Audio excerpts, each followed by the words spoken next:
would have to finish my whole body first, but one day I probably will touch my face. Yeah, I mean, I already did my neck. for women, I'm just like, y'all already wear makeup, so if you choose to, you could cover that shit up. Yeah, like that's true. I did just see Kalani though. She was talking about is removing her face tattoo. She started putting a lot on her face. I mean, still pretty. I like that, me personally. So it's like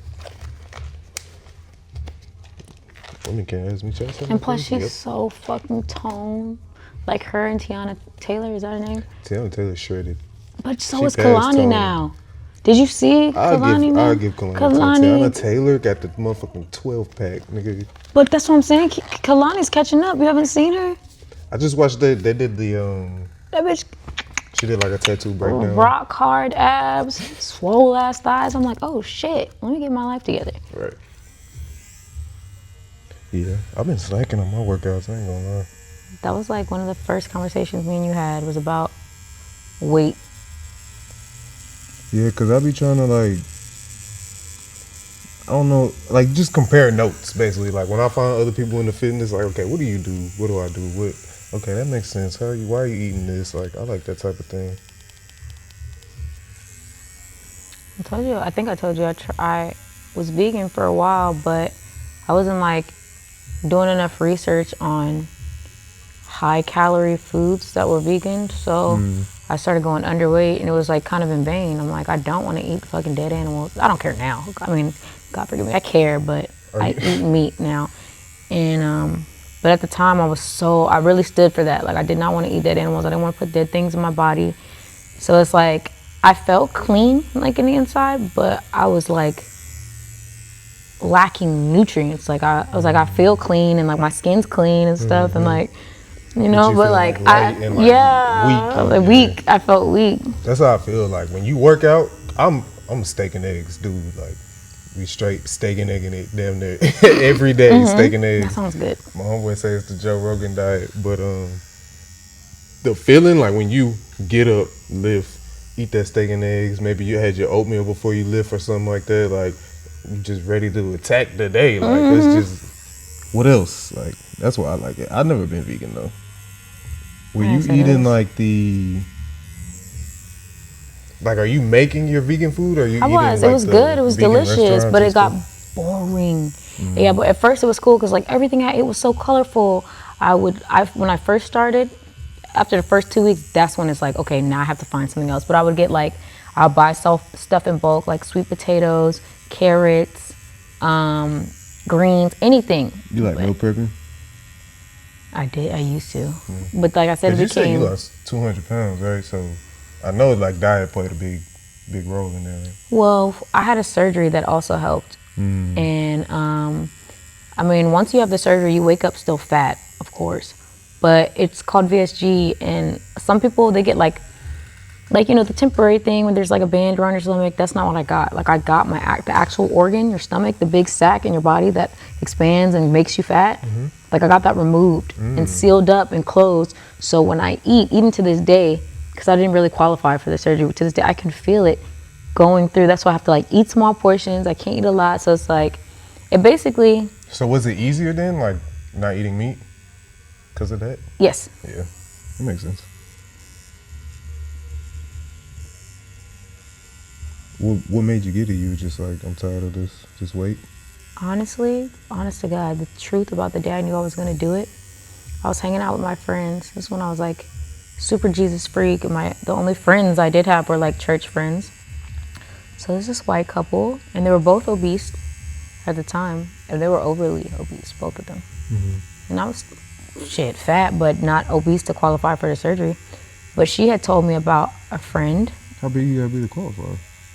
I don't remember, but we kept saying I was 200. I was 198, and even being 200 wasn't enough. We had to say that he sent me specifically to a sleep lab test. I was like, oh, there's one closer to my house. He's like, no, go to this one, because he needed them to approve me and say like, you have mild sleep apnea, because me just being 200 pounds was not enough. Any real doctor would tell you, no, you can work out and you can lose that, You'll be okay. It's like an experimental procedure or something? Or? No, they're removing your stomach. You have to be obese. Yeah, you have to be. They're removing your real stomach, your real organ. Your body has to be able to function without. You're supposed to be so fucking morbidly obese that your body can deal with that. I couldn't. So I had complications. Like when I was supposed to be able to drink liquid, I was still throwing up water. When I was supposed to be able to eat pudding and Jello, I was still throwing up water because my body wasn't ready. It was just like, what the fuck? Like, you woke up without your stomach. You still got all these big ass body parts and all this shit, and you don't have a stomach. Like, my body was like trying to compute. Like, yeah. So I ended up, like, at first it was kind of cool because, you know, like, you get on the scale and every single day in your mind as a fat person, you're losing a pound. Like, that's really cool. And then after like the first 50, there was a pause, and I was like kind of worried and nervous. How long did it take for the 50 to drop off? I don't remember, but I know the 100 was within like a year.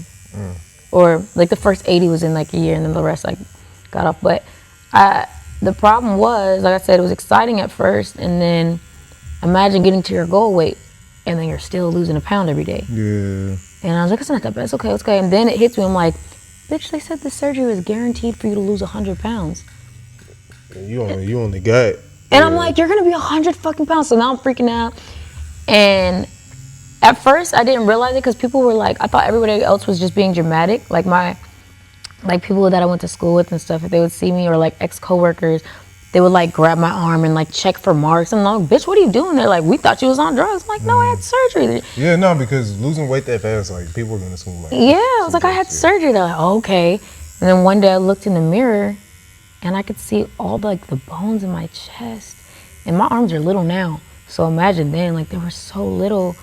And I was just like, oh my God, I look disgusting. I was like, I can see my bones. Wait, what was your starting weight? 200. It was really 198, but we said 200s to fill out like the papers and stuff, me and my doctor, so I could get it. So was it just the way like you felt about yourself? Oh, so remember? Okay, so I was saying I was with these friends, and longest story short, I had made them a cake. I can't make this up. A big ass colorful rainbow cake, was so cute or whatever. And the friend that had the surgery that she told me about, she was with us, and she could only eat in like small portions. Between me and the couple, we finished the fucking cake. Big ass cake that I made. And I remember I like looked at them and I was like, they're happy. But I was like, but they're married. It's like, bitch, you're divorced and you're just gonna keep getting bigger and bigger. I was just in my head. Yeah. I was like, I'm like looking at them, they're so happy. And I'm like, but she's married, he's married. Like, that's why they're happy. Like, do you wanna get bigger? I'm like, your body can actually get bigger than it is now. Do you want that? So I had talked to old girl, her friend, another white woman, and they were telling me like, he'll get you qualified, like, even if you're not. They're like, the only thing stopping you is probably you're not actually obese. Your BMI has to be way off. Yeah, because how tall are you? 5', almost 5'1". I mean, 200 is big, but it's not like, you know. Don't get me wrong, I have so many pictures on days where I felt beautiful, sexy, even, like, gorgeous as fuck, but I didn't want to be fat, and I didn't want to get any bigger. That was the scary part for me. Like, when I was looking at them, I was like, your body can literally expand and get just like that if you don't do anything about it. I'm just thinking that, like, people are going to, like, say someone sees this and they're going to be like, that's not that big. You know what I'm saying? Like, I know a lot of people that are around their weight, especially being with, like, the fitness. For me, personally, like, right now, I'm probably, like, 150, 160. My goal is always 180 of, like, muscle. But even when I got to, like, I think the highest I got to was like 175, I did feel like overly heavy. So really? I couldn't imagine, because I've always been, you know, light. So I couldn't imagine, like, how drastic of a change is that from how you felt then to like how you feel now? Because you don't look like you. I always felt like I was supposed to look like this. Like my personality, and like, well, like I wanted to be picked up, and you know, I want to be that mainly that. Like I want people to be able to pick me up like it's nothing. Hey, there's some people out there can pick up 200 now. And they could, I ain't gonna lie to you, but I still felt like a big bitch. Yeah. You feel like I like being able to wear certain things. Like I could when I was a big girl, but it's like everybody was so into like BBW and like saying you're BBW. I'm like, no, I'm fat. And I'm like, y'all can be as sweet as you want. I know what the fuck fat is because I watch myself get like this. Like, this is fat, and I don't want to be fat. Were you like, when you were younger, you were smaller? Yeah, my weight would fluctuate though. So I would get chunky and stuff, but then I would diet. My mom would make me diet. I wasn't allowed to. Why? I hope you asked me some of this in the interview. Oh, we going right now. Oh, we are? Yeah. Yeah. We just don't have a close-up, we waiting on the crew, but we don't got the close-up camera. But yeah, just gonna be in there. So growing up, like, I was very sheltered. Like, I come from a 2-parent household. And my dad, like, I was born and raised in New Orleans, Louisiana, right? I was not allowed to leave the sidewalk, and I went outside with a high-tech walkie-talkie. When Katrina happened and we came here, I was not allowed to have friends, and I was not allowed to join curricular activities. I went against his wishes on my, like, last year in high school and went and ran track, and I remember they were like, my parents were like, well, we're not paying for your uniform, we're not doing, I'm like, I don't care. I was like, I'll do it, I'll figure it out, I'm gonna do it. And that was the smallest. They just don't want you mingling with the people that are in the area, or? They never wanted me to. I don't know if it was just like because of where we grew up and that's just what they were used to teaching me, and they never just like let that go, or if it's just like my dad's thing, because like my pops, he don't really have many friends, he's to himself. He has what he wants in life. He has his wife. They've been married since before I was born, and they still married. So I don't know, he always raised me not to trust anyone. But I'm trying to figure out, what is you running track and field gonna impair that? Like, they didn't want me to do any curricular activities. And when I was in New Orleans, they put us in choir, me and my brother. Like, that was what we were allowed to do. Did y'all go to the church? Yes. I was raised Catholic. Okay. For my whole life, really. I don't identify as Catholic anymore, but I still respect the tradition and appreciate, So whenever the person it's made. You did track and field, you ended up doing it. But I ended up getting kicked off because this girl called me the N-word and I beat her up and I went to jail. You went to jail? Yes. Where you beat her up at? On the field?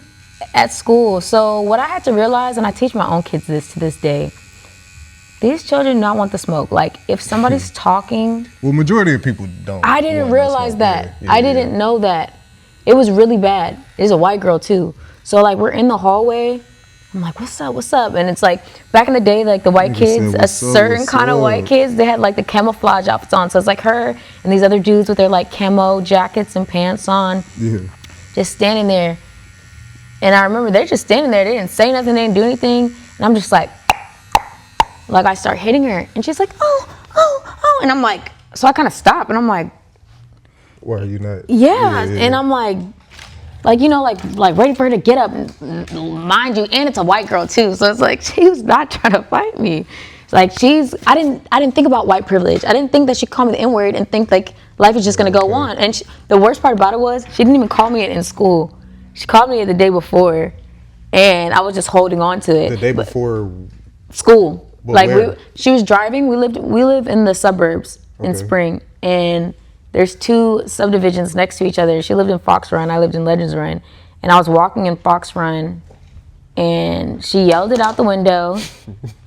And I held on to it because she was always picking on me. Yelled it out the window? Yeah, crazy. She was always picking on me in school. And I just remember in my head, I'm just like, bitch, this is not Disney Channel. I'll beat your ass. Like, I'm not coming to school to get bullied. Like, what is even a bully? Like, what is this? Yeah. Like, I'm not going for it. And that's all I could think about. So I was waiting and waiting. I remember this girl at the time I was friends with. I told her what I was about to do. She's like, no, you're not.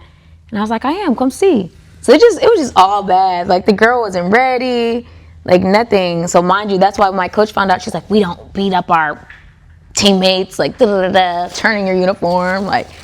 And so then you went to how did you go to jail? So I'm beating her up. She's making all this noise. I stop. I'm like squaring up, waiting for her to get up. She still won't fight me. So I hit her one more time.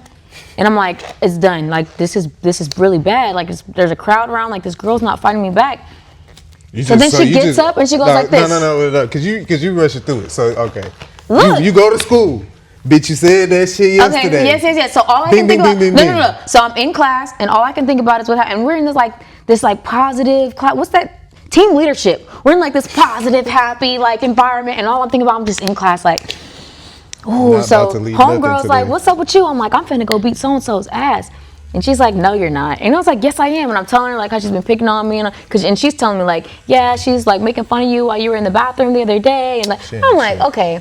So I get, like I said, I know where she's standing by the water fountains. I walk up to her. Girl, I heard she was saying, yes, messy ass. So then, so like I said, I'm fighting her. She doesn't fight back. I give her a chance. She doesn't do anything. I hit her one more time.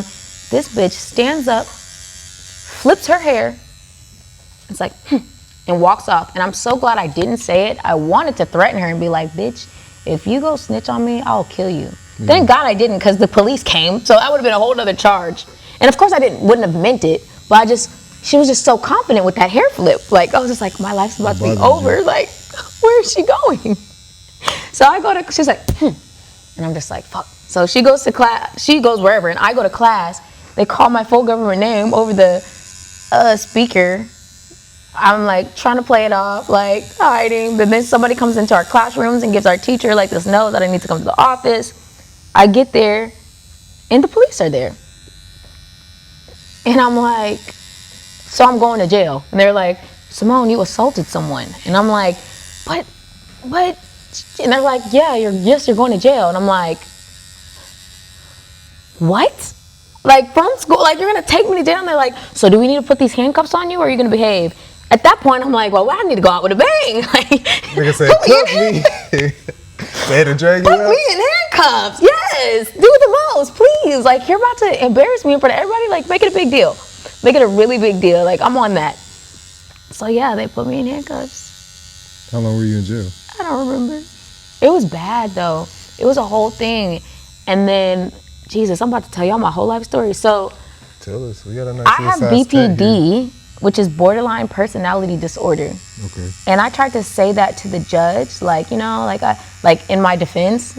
And she's like, just because you have BPD doesn't mean da-da-da-da-da. And I'm just like, and I don't feel like I even told enough of the story, which probably wouldn't have helped me because it was a white woman judge and the victim was a white woman. But like, she did call me the N-word. She does pick on me every day. Oh, the girl. Yeah, the victim. Okay. And yeah, so I ended up, God, you're making me reminisce. I ended up in a placement instead of having to stay in jail too long, because I was claiming that my behavior came from this BPD thing. Oh, in a mental placement. Yes, with these other with these other kids, these other teenagers. And somehow ended up getting out of there after like a month, because technically there is no cure for BPD. Like, you can take classes and they have medicines, right? Like, I'm not taking no medication. So you refuse to take? I'm not taking no medication. You never have? I have, and that's why I'm never doing it again. Okay.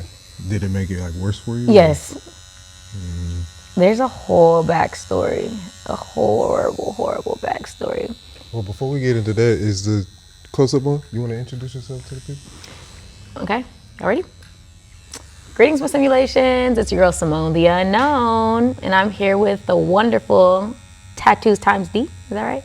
D. You just call me D. Oh, well, my bad. I'm with D, y'all. Let's get into this interview. Well, we'll roll into it. You've been beating bitches up for a long time. Mm-hmm. That's what they know you for. No, I'm playing. Shut up. They will soon, though. They will soon. What do you consider like your career now? So right now, I'm waiting for my call back for a reality TV show called Baddies. Mm-hmm. I made it past my auditions. I was given a ticket, but then I found out. I bet you did make it past the audition. You had to get a couple rounds in the auditions too. I don't watch Baddies, but I know what they be doing, and it sounds to me like you're ready to get in the game. I'm ready. Yeah. I'm very much ready. Luckily, Jesus walks with me, and I did not have to fight one time. I wanted to. Mentally was prepared, but didn't have to. What is the audition like? Or can you talk about it? A little bit. I will say this much. Before cameras are even out, people are fighting. Like, the mindset you have to have for real to be on Baddies or Bad Boys, I'm sure is a wild one anyways. So there's like a bunch of people fighting before the cameras even come out. People arguing. There's really nothing else. That's what it is. So I don't know why. Nobody just tried like me. straight rage bait? Like, cause when I watch that type of stuff, I'm just like, why are they so mad? Like, cause I don't be. Like, I feel like they show up mad because, like I said, before the cameras are even out, people are fighting. Like, they just on there blood trying to get that 15 minutes. Yes, and I guess they assume that will get the cameras to come out, but half the time it doesn't because there's thousands of people that they have to get through anyways. So. How did you feel like the audition went for you? Amazing. I got a ticket. I got the ticket saying congratulations. So you just waiting on the filming and stuff? Or what? I'm waiting on a call or an email. Have you because they gave out, to my knowledge, like hundreds of those tickets out of the thousands of people that came, and they're not going to choose 100 girls. Yeah. So how many people were in the house? Like 10? I went to auditions. I don't know. I mean, on the show, like how many people? I don't know. You don't watch it? Nope. You should. Nope, I stopped watching. I watched when they had Bad Girls. That's when I was watching, like before it was Baddies. It was the Bad Girls Club, and I was just like really impressed that Natalie took it and stretched it and made an empire out of it. Like, so how do you know that you want to be on it? I know a girl that was on the last season. I only watched her episodes, and I was like, oh, I wish a bitch would try me like that. I would love a reason to let this anger out. Right. That's how I feel. Well, and I'm really looking forward to it. So like y'all root for me. So yeah, we'll be. Find your way to a Baddies audition. So, shout out my brother LaPat. We do music together, and one of his tours or trips that I was on with him, he introduced me to his homegirl Shay. And shout out to Shay. Shay is a baddie. And even at the time when I met her, I wasn't thinking like... She's a baddie like she on the show? Yes. Or is she a baddie like... No, she's on the show. Okay. Baddies, and she's both. So I was just picking her brain, asking her about it, and she was talking about it a lot. And then as time went by, her and I would talk here and there. And then I saw her post about the auditions, and I asked her about it, and she's like, definitely go for it. And nobody believed me. Like I said, I was gonna go do it. I'm a divorcee mother of 2, but the money, to my knowledge, pays well. I've had offers to do like other reality TV shows, but they don't pay anywhere near what people claim Baddies is paying. Nor do they pay you up front. Like you gotta wait for royalties, you gotta wait to be paid per episode, and to my knowledge, Baddies is different. Baddies pays better, so I wanted that. I was like, I need some money quickly. That money right now. And like, don't get me wrong, the amount of money is not gonna make you rich, but the amount of money that they paying, I wouldn't have made alone this year easily. So I wanted it, and so if it's gonna make me rich, I need that too. Yeah, so I What you mean? I had my driver drive me 24 hours to Cali from Houston, and got straight to it. Like I said, mentally I was prepared to fight, but nobody tried me. That's what you wanted to do. You weren't prepared to. That's what you was waiting on. I was. Yeah. I wanted to. I was like, you're gonna pay me to fight? Let's do it. That's how I look at it. Now, of course, it's supposed to be more than that. And like, respectfully, Baddies is more than just fighting. They said that? Of course. What is it then, if it's more? I don't know anymore. I couldn't tell you. Okay. That's why I was mentally prepared just to fight. But it's about traveling and sisterhood and, yes, and building a name for yourself. Correct. Do you get paid from content at all? Currently, no.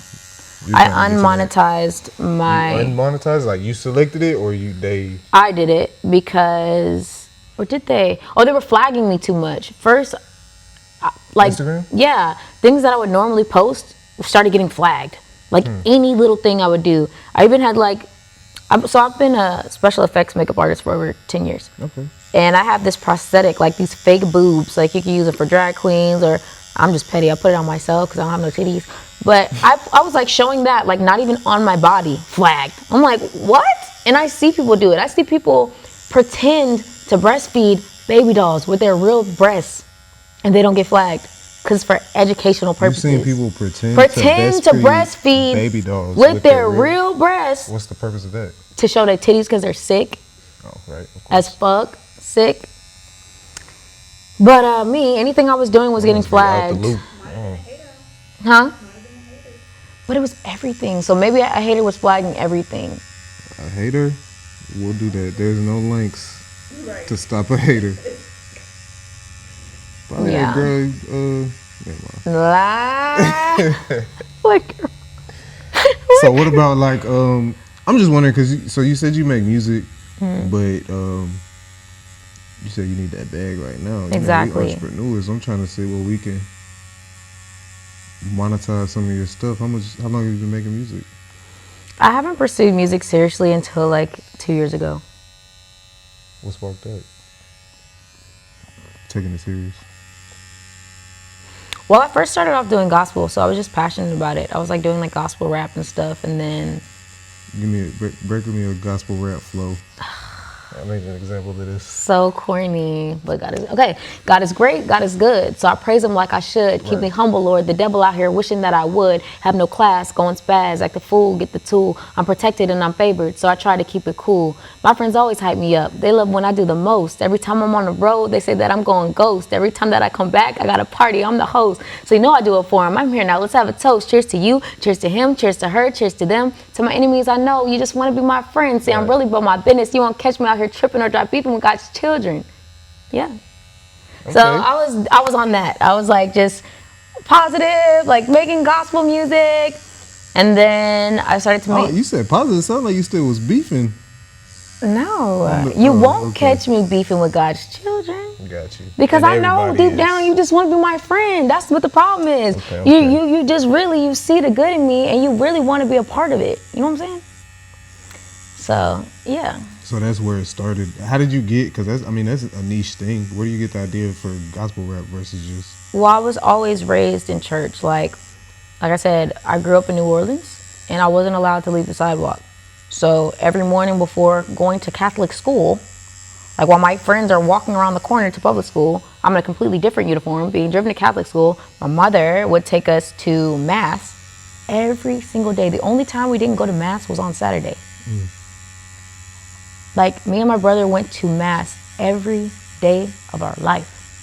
So, and then for a curricular activity, we were allowed to be in choir. So So that was my life. And whatever friends were outside on the street, that's who I could play with. But we didn't have like people come over. You know, it was always like, don't tell people what's in our fridge. Like that's the type of dad I had. So a lot of people, whenever they grow up like that, they try to like get away. Like, no, I want to drill. If I'm gonna rap, I don't want to do nothing gospel because that's been my whole life. What made you like embrace it and try to? So I had a rebellious phase before all that. Like I ran away. I ran away more than once. And this is really deep, but I'm gonna give it to y'all because it's an interview. Where you go?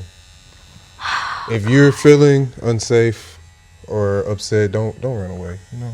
But where did you go? I ended up in San Antonio. Damn, you ran away. What you took the megabus or what? Greyhound. Greyhounded it? Okay. Now this is where it gets bad. Yes, kids, if you're feeling a certain way, don't run away. Look for help because a really big part of my testimony, what happened was I was kidnapped and sex trafficked as a 15-year-old girl. And it's something I haven't really talked about yet, so thanks for my first real interview. Yeah, for sure. But is this like immediately as you get to San Antonio and you kidnapped, like taken? so there's a girl, she's not alive to this day. I really want to give out her full name so like people could look it up, but maybe one day I'll make a movie about it. There's this girl, she was really troubled, and everybody was just like, y'all have a love-hate relationship. I also fought her too, white girl, was bullying me. But she kept running away from home too. And now that I'm an adult and I can life reflect, I'm assuming something really messed up was going on in her household, probably with her stepfather, but I don't have any proof of that. But I just remember at the time, I used to be like, why are you running away? What are you so mad for? Your stepdad just gave you hundreds of dollars for your birthday. Yeah. Like, why are you trying to? And she wouldn't tell me. And then she convinced me to leave with her. And this same girl, years later, was luring like as an adult, was luring girls, like teenage girls from our high school. Like she would reach out to them, send them pictures of all the money she was making, and lure them out to traffic them. And so I say that to say what she did with me, she did for the rest of her life until she was killed. So that's a whole nother story for another time, because like I need that money. That's gonna be a movie. She just like, okay, you know, come get bags of money, and you're like, yeah, I want that bag. She told me, she knew I was like really innocent and naive and like very mentally delayed for my age. I ain't gonna lie, because I mean I was very sheltered, and all I knew was white baby Jesus and nothing else. And I thought I was really just gonna burn in hell for eternity for being gay, for being just for anything I did. Like, so, but I had.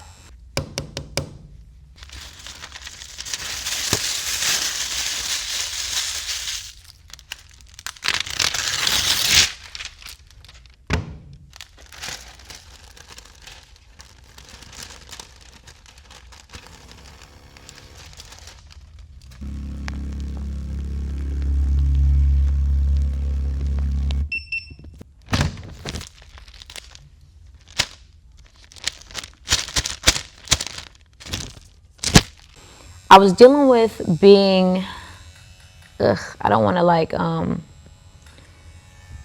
like say something crazy and like make my parents sound bad, but there was a time when I was accidentally overdosed on my prescription medication.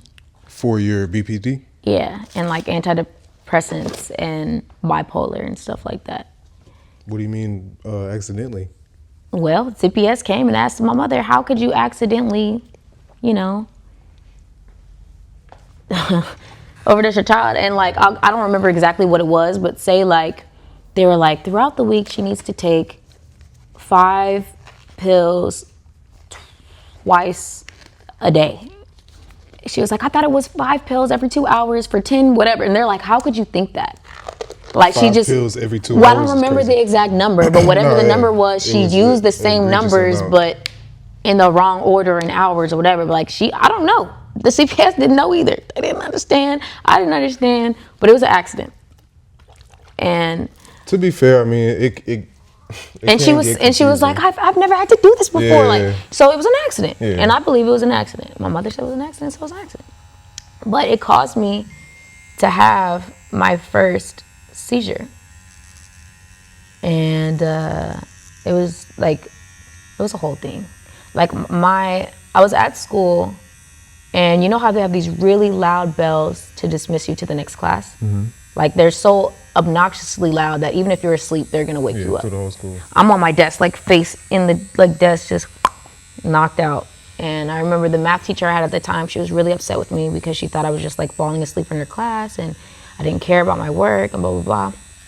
And then all of a sudden I hear, like we're supposed to be transitioning to the next class, and I hear like this group of adults behind me. And then I hear like one of the counselors, she's like, oh no, that's Simone, don't touch her, move, like her mom has her on medication, da da da da.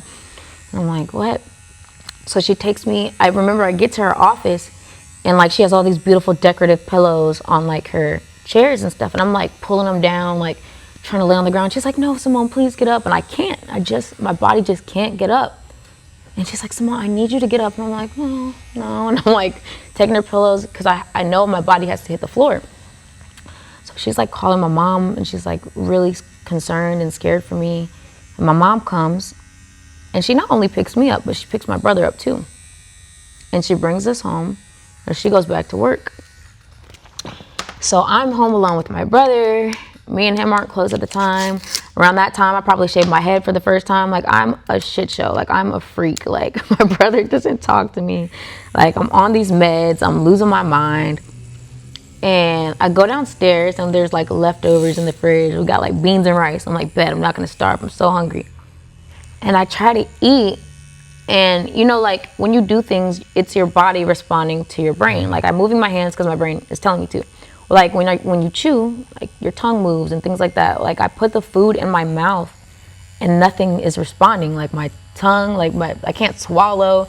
So I'm just sitting there like an idiot, like trying to dig it out, because even to spit you have to use your tongue, and my tongue's not responding to my brain. And like my jaw starts locking and like things start swelling and I'm like freaking out. I call my mom and they work really hard. You know, they've worked really hard our whole life for everything we've ever had. So she's annoyed with me at the time. And I don't know why. She's like, oh my God, Simone, if you need to call the ambulance, just do it. And I'm like, okay. So it gets to a point to where my brother has to call the ambulance. I remember my brother's in my room and he's on the phone with 911. And I'm like trying to talk and I sound so stupid. And I'm like, and he's like, excuse me, 1 second. He's like, can you be quiet? I'm trying to help you. And I'm like, okay. And by the time the paramedics get there, I cannot make this up. I remember another white woman, blonde hair. She goes, what are you doing? And I don't know what she's talking about. And I look over to the mirror in my room and my tongue is like spasming out of my mouth. Like the bitch was really flattered. Like, what do you mean? What am I doing? Like, I don't even know what I'm doing. Yeah. So then she goes, oh, I know what this is. You're having an epileptic seizure. And which I don't even know if that's true or not because I was conscious and I can remember her saying all this stuff. But the bitch just knew. She just knew what was going on. And she's like, can you give me her medication? Like she's talking to my brother. So he like goes to get my medication. Which is not for epilepsy. No, she just wants to see what I take. Oh, okay. Because she's swearing like her niece has the same problem for medication and blah, blah, blah, blah. So anyways, they end up rolling me out on the damn stretcher. And at the time, they have this thing called an after-school bus. So it's like everyone's getting dropped off. And I'm already like I said, I've shaved my head. I used to self-harm. Like I was really troubled around this time. So everybody's just like, we love you, Simone. It's going to be okay. They don't think I tried to kill myself because I'm covering my mouth so they can't see that like my tongue is doing this weird thing on its own. So I'm just like, just being wheeled out. With my hands over my mouth. This is like an hours-long seizure for you. I don't know. I don't remember. I don't remember it. Yeah. I don't remember. It was really bad. And then when I got into the ambulance, she gave me something. She put something in me. And I remember I started freaking out. I was like, it burns, it burns. And she was like, no, you just think it does. But I'm like, no, bitch, it burns. And then it kind of stopped and it went away. And she's like, it's just your mind. Like, just relax. And I'm like, okay. And I did. And then, like I said, I got to the hospital and stuff. And my parents had to come. And the thing about it that made it so strange is, the one thing I can say about my parents is they've never had an argument in front of me, like to this day, or a disagreement or anything. But that day when it happened, I remember my dad was just like, he looked at my mom and he was like, how? And I'm like, you know, now I'm paranoid. I'm like, did you try to kill me? But I don't think she did. I think it was an honest mistake. And yeah, but shortly after that, I ran away from home. And yeah, I remember like months later. You said that because that story made me completely forget what we were talking about. Okay, so you get to San Antonio and you're with that girl. Did they take you rest her somewhere soul, else? Rest her soul, bro. It was so bad. I'm gonna be careful because I don't know. I know you have to like this goes on Instagram, but basically when I was trafficked, it was so bad that the customers, most of them would walk into the room and like be so freaked out because I didn't look like an adult. I didn't look like a willing participant. Right. I didn't look like, it would be so bad that most people had enough common sense, empathy, sympathy for a child that they would put the money down and leave because it looked like exactly what it was. Like, this is like, I came in here for an escort. This is a child. Like, this is a runaway. She looks like it. She doesn't look like she's ready to do anything. Like, she's just sitting there. Like, and not everyone was like that. Not everyone. There was others that would just be like, "Are you okay?" And I just be like, And I didn't see any of that money, you know. Fast forward, that young lady that I went with, we're gonna call her. Oh, I wish I could say her name. I'll give her first name. We're gonna call her Ashley. Ashley was on like drugs or something and was arguing with them and ended up running outside butt naked. That's how the police ended up coming for us. We were at a motel in San Antonio. And Ashley at the time was 17, which is the legal age in Texas. They can't take you or bring you back if you don't want to go back. Me, I was 16 at the time. My birthday is the day after Valentine's Day, so it was like the 13th of February. And they came to get me. Now, even though I was in a fucked up situation, I didn't want to go back home because of just what I was dealing with at home. You thought that would be worse?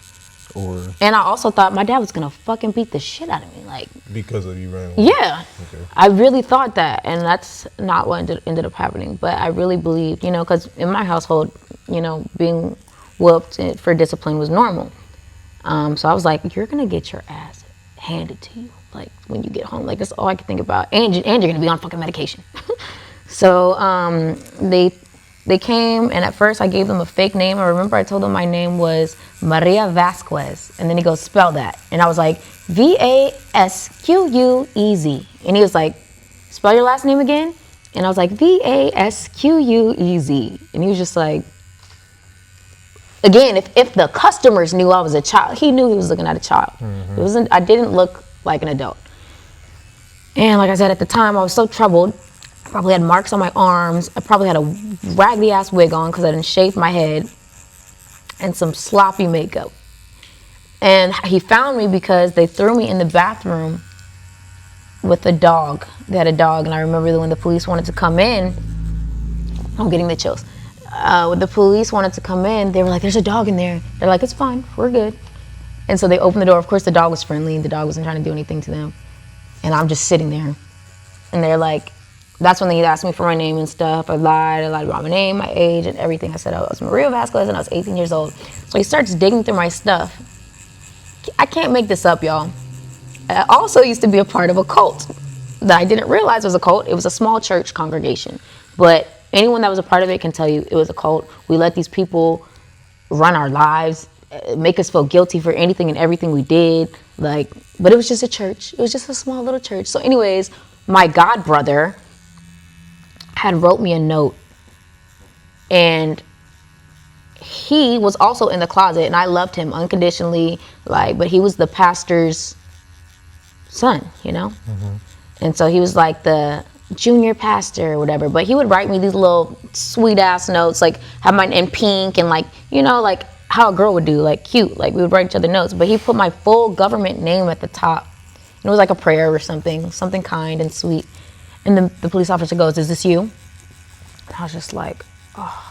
And of course they could look it up and see like my first and last name is a runaway.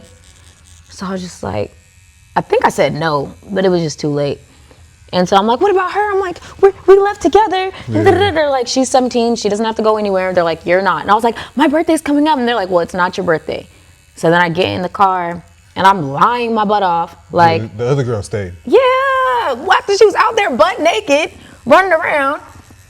And I was like, those people were good to me. And they're like, they literally start laughing. They're like, were they? And I was like, yes, they were protecting me. You're not even asking me what's going on at home. And you're just going to make me go back. That's how you felt at the time? Yeah. Which is sick. I mean, it's crazy. Like, those people did not care about me. Were there like a missing person? Yes. That's how they knew. That's why me saying no didn't matter. They could look up Simone, government last name, that was on this piece of paper, is a runaway. Like, this is her. So, yeah. And you said you ran away again after that? I ran away before that. I'm getting my timelines messed up. That had to be the last time. Because I was already going into being an adult around that time. And then what did happen was, once I did get home, so I'm skipping parts. I remember I get to the juvenile center, and the day I'm allowed to go home, my dad's there. It's like, I think it's Valentine's Day, the very next day, and my birthday would have been the day after. This woman in the cell is like, you ungrateful bitch, because I didn't want to go home. I was like, oh my God, when they like called my name, she's like, I would fucking go. I would take your place in a heartbeat. I was like, okay, let me just get out of here. Mm-hmm. But in reality, I was ready to get lost in the system. Like, I didn't want to go home because I thought my dad was going to beat the shit out of me. Rightfully so. Like, why are you running away and having us worried? So we end up like, I done traumatized. My brother's in the car. He's still obviously not speaking to me. I'm just the freak show of the family. Like, He's just in silence for the ride. They're on my butt about everything. And They had to drive. You lived out here, so that's like 3-4 hours. Woodlands to San Antonio and back. So, which is not a big deal at all. But I'm saying, in the eyes of your brother, it's like, man, you gotta get in this car and drive fucking 8 hours. Don't even want to see this bitch. And then from there, I ended up, when I was 17, I went through a homeschooling program. I had to basically beg them, like, to not go back to school. yeah, like, and I mean, at first they did, and I also didn't tell them what happened. I didn't tell them. He was mad at me for a long time. My dad was pissed, but it's like, it wouldn't have. I tried to have like some of these talks with them as an adult. I hope they don't even see this, but yeah, it was just hard. Yeah. It was hard. I tried to have some of these talks with them because they resented me for so long because they didn't understand what happened or why I was the way I was. But when I tried to, especially with my mom was not ready to hear it, and she probably will never be, and I can respect that. But that drew us even farther apart because I was like, I'm trying to tell you something and you're not listening, and da-da-da-da. But it's like, she knew where I was going with it. She didn't want to hear it. It's like, well, I wanted to know all these years. Now you're trying to tell me, like, I don't want to hear that. Mm-hmm. Like, so yeah, but at the time they didn't know what really happened. All they knew was that I willingly ran away and was just gone. So anyways, I went back to school several times after running away. Like, that really messed me up too, like, without any real counsel or even being able to tell my parents what happened to me, and just go. And I remember I tried. I mean, it's hard to go back to like the kid life, like when all these other kids are just got their normal kid shit going on. They don't know nothing about no sex trafficking and all that shit. They never thought about it. Like, it's hard to be around that when now you got some more serious trauma and more serious problems going forward. Yeah. And then I tried to tell one kid, biggest mistake of my life.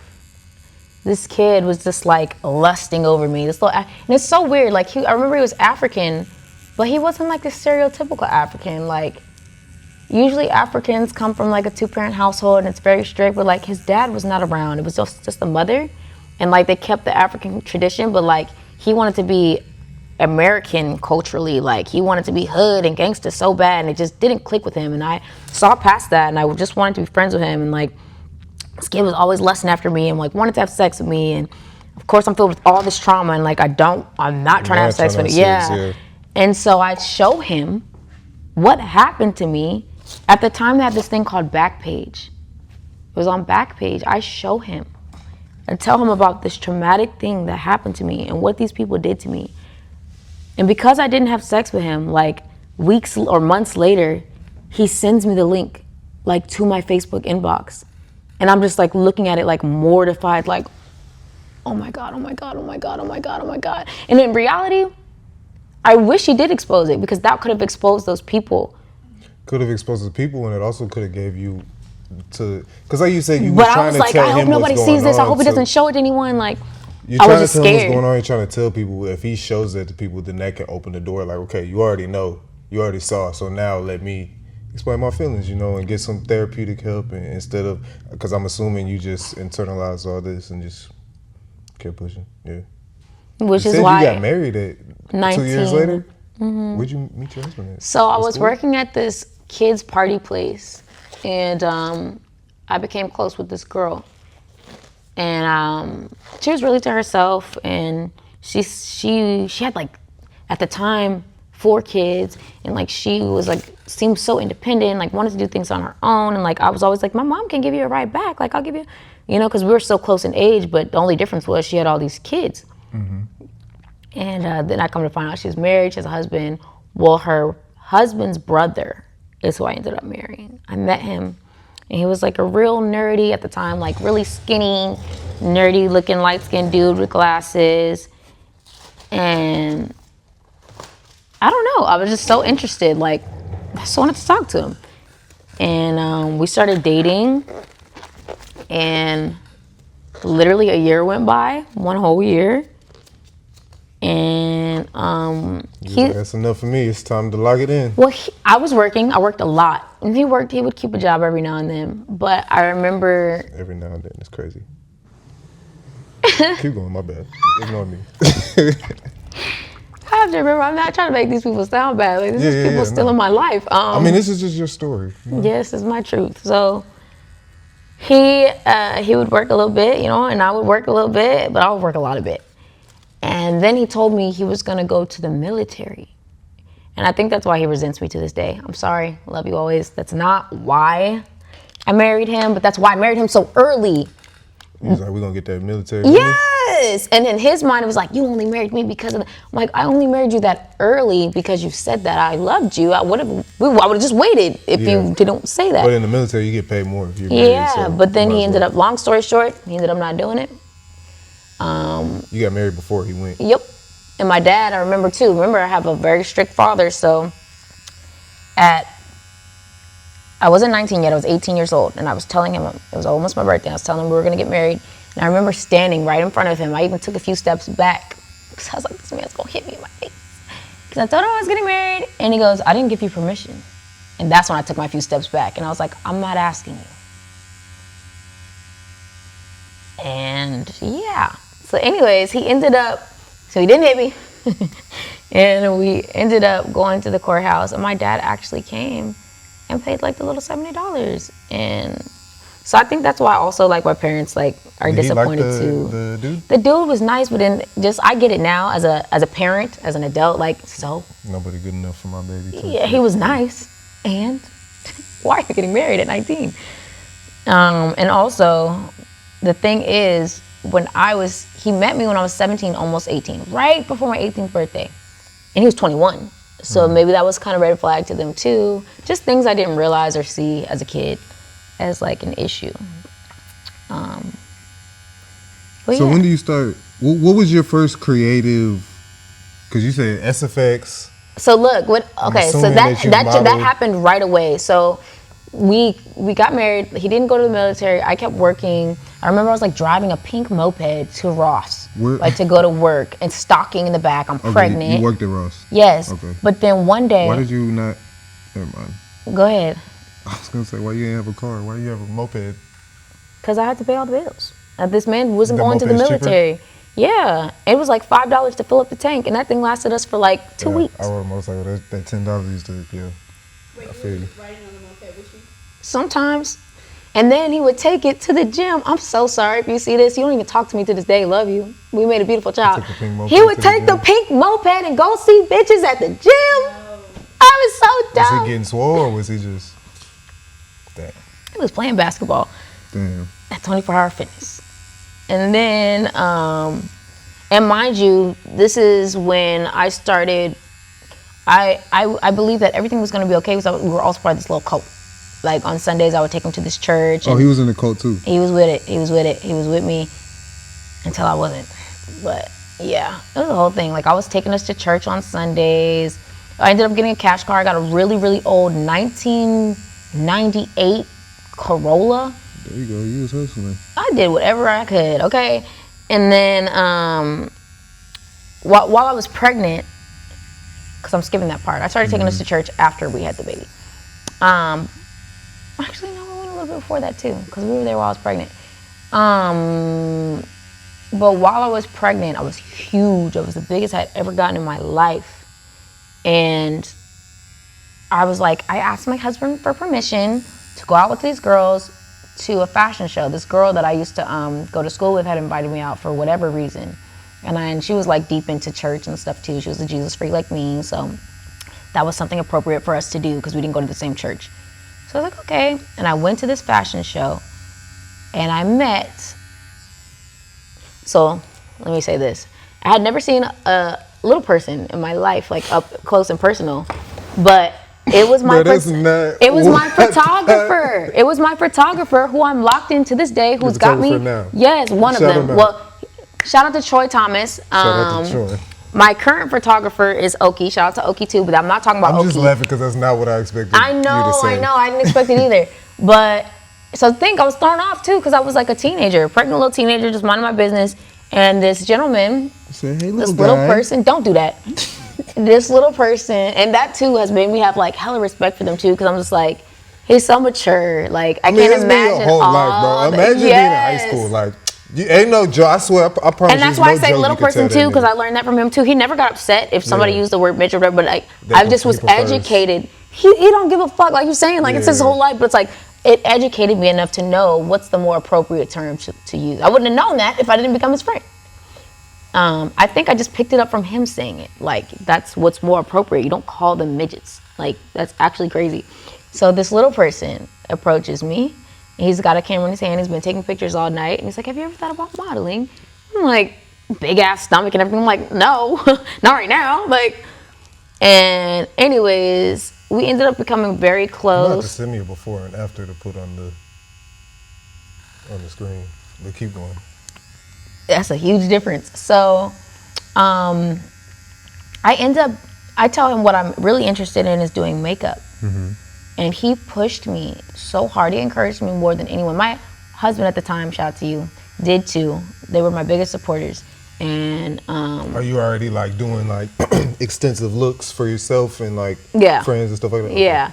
And so that's when he encourages me, like, yeah, come do it. So instead of always being in front of the camera, it became like, Behind the scenes. yeah. So he, Did you like that better, or you like being in front of the camera better? at the time with my big ass, I liked being behind the scenes, loved it. I loved just doing other people's makeup and being able to say, I just went to this fashion show and I did everyone's makeup that you're looking at right now. Like, I was happy Which to is do still that. an accolade. You don't have to be in front of the camera to have made some shit happen. You know. Yeah. So I was behind the scenes for a really long time. It started off with local runway shows because of him. And I remember like the very first time I was so defeated because we did a charity event, which is I just came in and used all my makeup products on this whole event. It was for free. Yes. But I And makeup products are pretty expensive, right? even if you're trying to like be on a budget, it's like still the amount that you have to buy to fill up a makeup kit to have everyone's skin tone and textures and blah, blah, blah, blah. Yeah, it gets a little costly, especially for I'm 19 at the time. And you paying all the bills. Yes, and I'm paying all the bills. That's really why he was encouraging. He like, what you gonna do something to make it? And you're right. Go ahead, get you're out right. there. You're right. And he was very, very encouraging all the time of my career. He really Of was. him not getting the job. So, I mean, mind you, one time, remember Godbrother, Colt, encourages us both to get a job somewhere together. And we do, all three of us. And I remember my husband at the time was like, I'm just going to take a leap of faith and quit. And I'm like, what? And he's like, yes, I'm just going to take a leap of faith. I'll find something else. I'm like, please don't quit. Like, please don't quit the job. Like, stay with me. It's like, nope, it's like a leap of faith. So, yeah, it was always something. But, yeah, I was paying the bills. And then this big... And I just want to say to the people, faith without works is dead.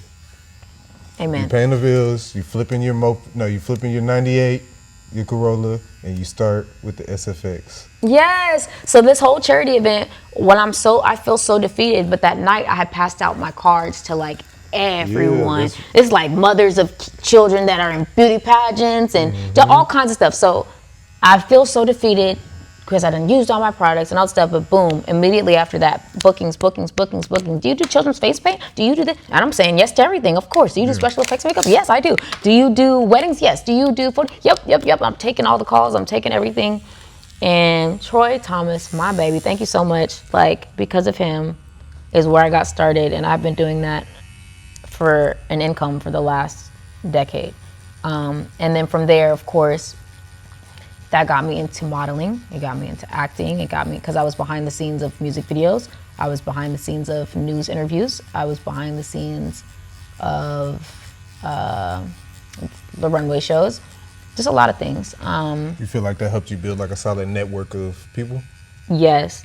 But then I became inconsistent at some point because I was always trying to balance having entrepreneurship and a job. And so then like people would call me and I'd be like, oh, I'm at work right now. And they'd be like, at work? Doing what? Makeup? I'm like, no, like I'm at work, like at work. I was like selling car insurance. I was a preschool assistant teacher. Like I was always just trying to be able to afford everything for like me and my kid and my husband and while we were married. And yeah, but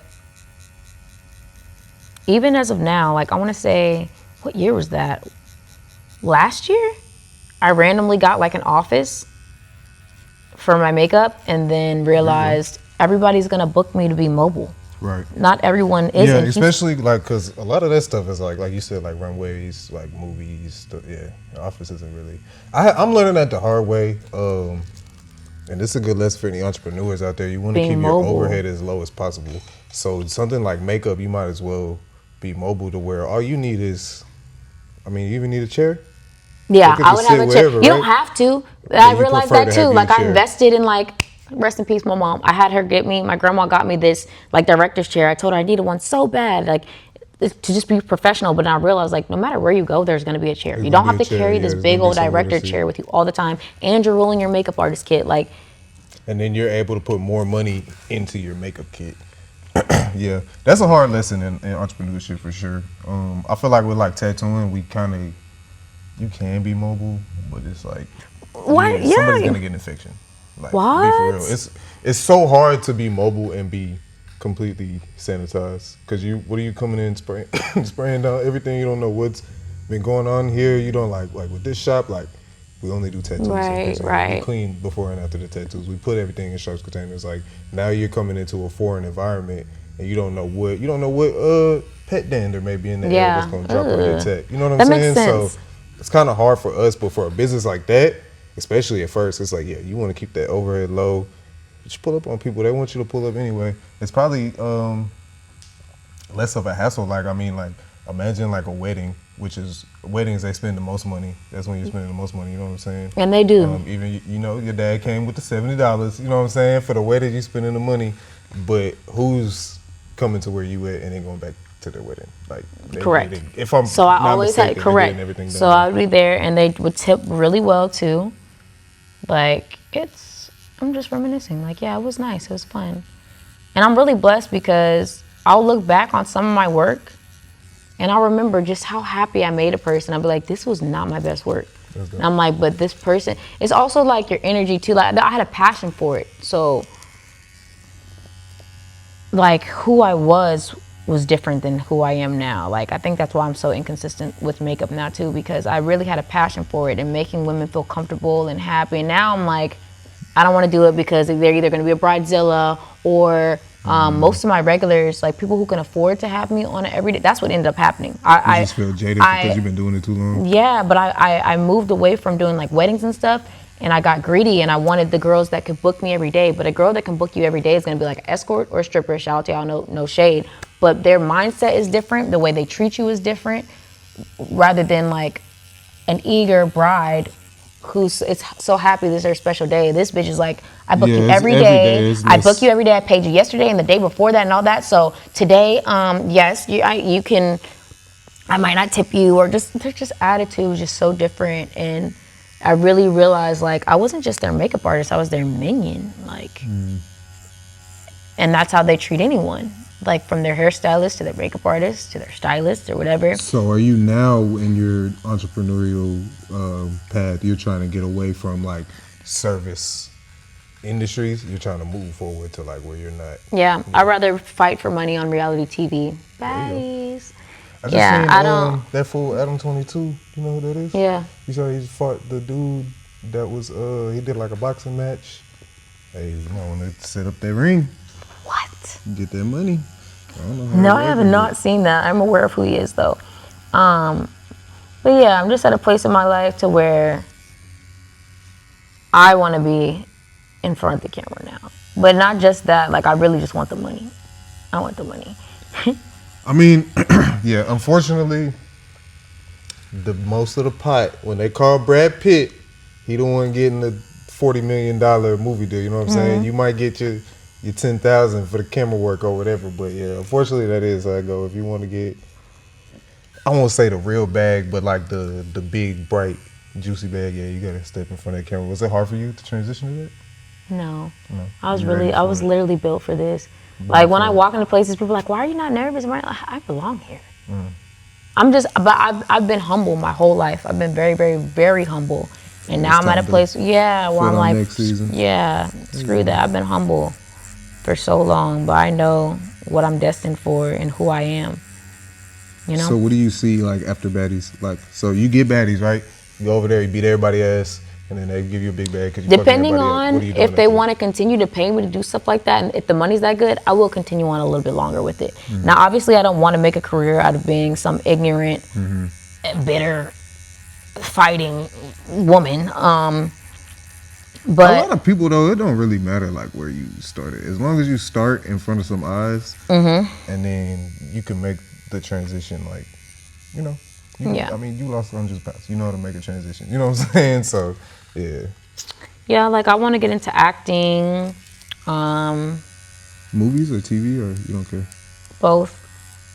In reality, if I'm really lucky, and I don't know anything about what they're doing with the producers, Natalie, anybody's choosing to do. If I'm lucky and they see what I do in real life, they would make me a host. But that's obviously not what I applied for. I applied to be a baddie. I didn't know how to apply to be a host on their show. What do the hosts do on Baddies? Hosts. Well, Like how I host now. Like, it's your girl Simone the Unknown. I'm here with the Baddies. We're on reunion, whatever, for blah, blah. Like, that's easy. I thought but they don't have a host like every episode, right? There's not No. like a narrator. Okay. But that's just for like reunions and Okay. stuff, or to introduce certain episodes maybe, but usually just for reunions and special events. But I would like a career as a host on shows, and I hope that this doesn't hinder those opportunities by doing this. But I know it won't, because one of the girls from Baddies, she has a viral thing. It's when it was Bad Girls, not Baddies, and she's like hitting the pots and pans. Can't to tea something. Tanya? Well, whatever. She's the one that's like, I can't get no sleep because of y'all. Y'all ain't finna get no sleep because of me. And she's banging the pots and pans. She was an actual cast member of the Bad Girls, and now she's, what is it? Tanisha. Shout out Tanisha. And that was like awesome to see her transition. And she lost weight too. It's like, anything is possible. Anything you put your mind to is possible. So I'm not really worried about it at all. I'm just trying to get this check and keep elevating. You did mention, like, did I lose like passion for makeup? So I did, but like I didn't lose passion for entrepreneurship. I just need the money first. So like after Baddies, for example, I mean, you know they say, and this is You can probably tell I'm about that bag, but they say that when you chase the passion, that's when you get the money. You don't think so? You want to get the money first? when I chased my passion for makeup, the money did come. I just don't have that passion anymore. You have multiple passions Yes. to chase. I'm with you. Yes. So I don't desire, like, I love making women happy, I do, but like I don't desire to kiss y'all ass anymore. I don't desire to sit there and do freaking makeup. It's not fun for me anymore. It's not. Especially when everybody in Houston is so cheap. Can you give me a discount? Can you, like, I don't have fun doing this anymore. I don't. But entrepreneurship wise, like the investment I would make after Baddies is tattooing. Like I'm already covered in tattoos. If I had to choose an entrepreneur route, then my next thing would be doing tattoos. I would learn how to do tattoos and invest. It's the same thing though. What you were complaining But about. I can with work. makeup, I can work with who I want. I mean, just like makeup too, I can. But it's Can like you? don't. Yes. It's tattooing is gonna take some years to work with who you want. Unless they just don't give a fuck. The thing about tattooing is you're not good at it when you start. Like it's not. I've never seen anybody pick up. I've never seen anybody pick up a machine. They cheapen tattoos too. Exactly. Oh yeah, super cheap. All the custom, like a lot of the stuff you complain about. Whenever you tattooing, like it gets much worse. Is kind of what I'm saying. I think all entrepreneurs have it hard. Barbers, photographers, tattoo artists, makeup artists, hairstylists. We all are going to come across the same thing, yes. But at least it'd be a new passion. Yeah, but you can do it and it not be service based. That's kind of what I'm getting into. Like I've been really studying e-commerce because one of my strong suits as an entrepreneur is sales, but I've never really been able to sell anything online.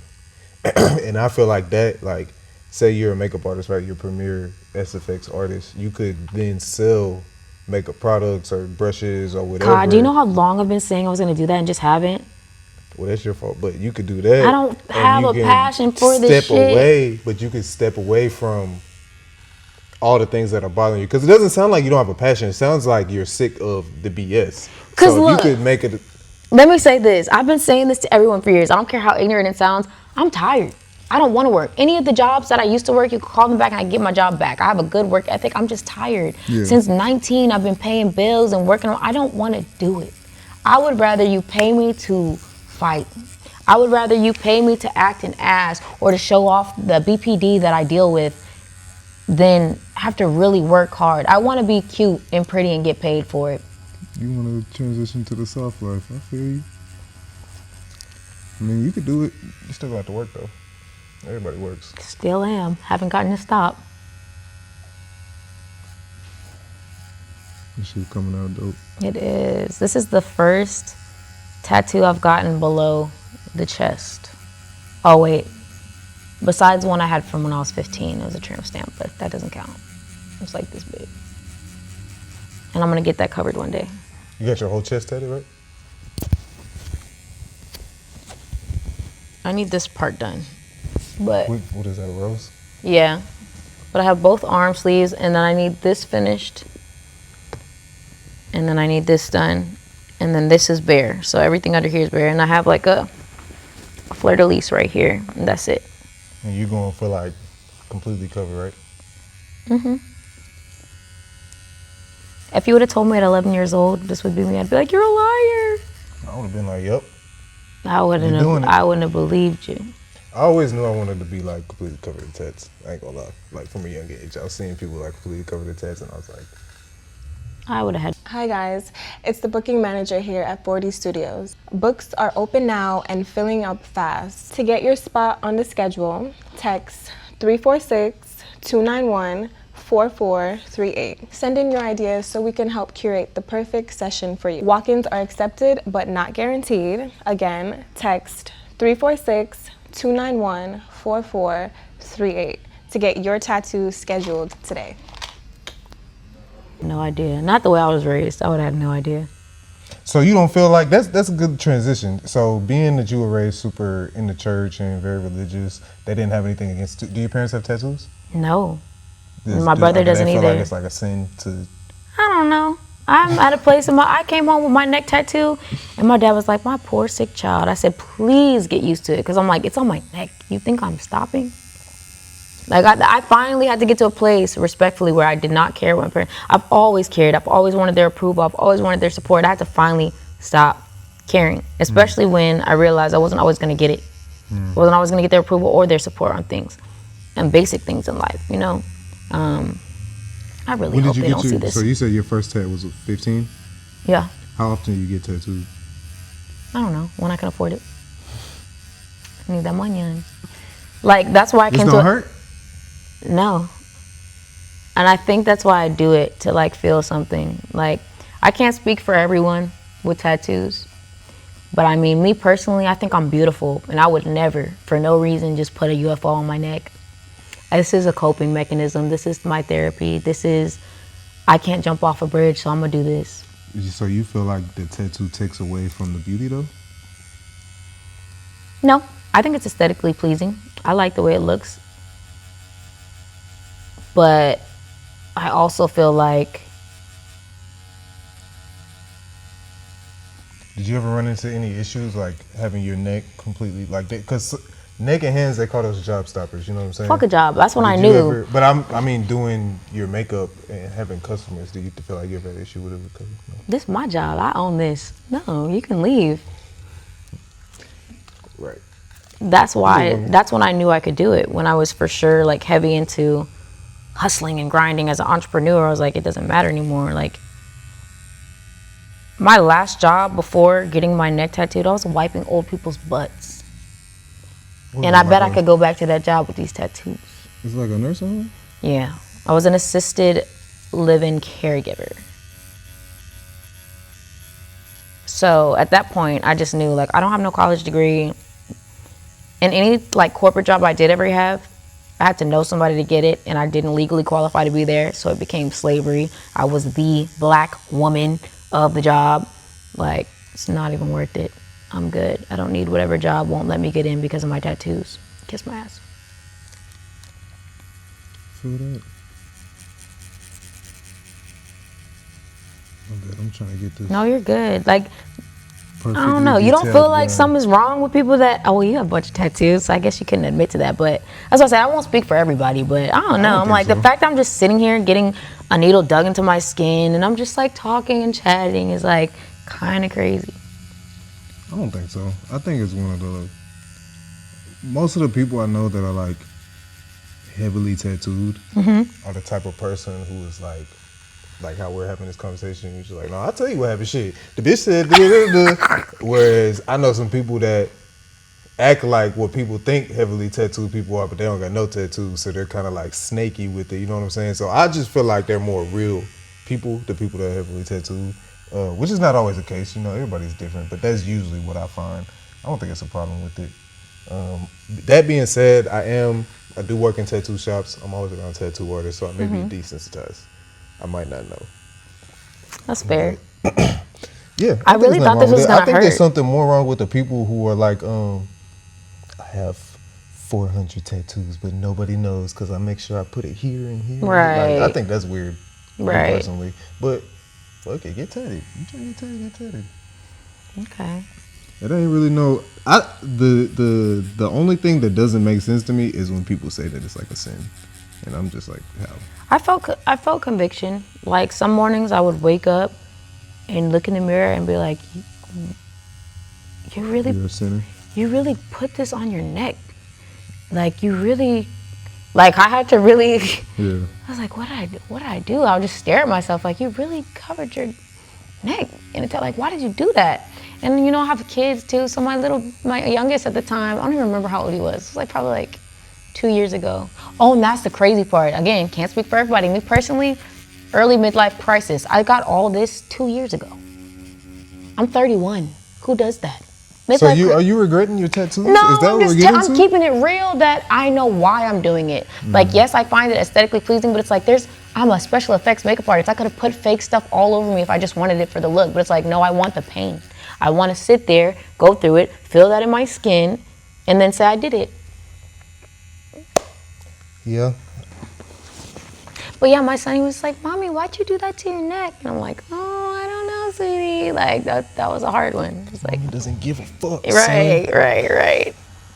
I did not know how to respond to that one. How would you feel about your kid like getting their entire body tattooed? As long as they're a grown adult and they focused on what they got to focus on, that's them.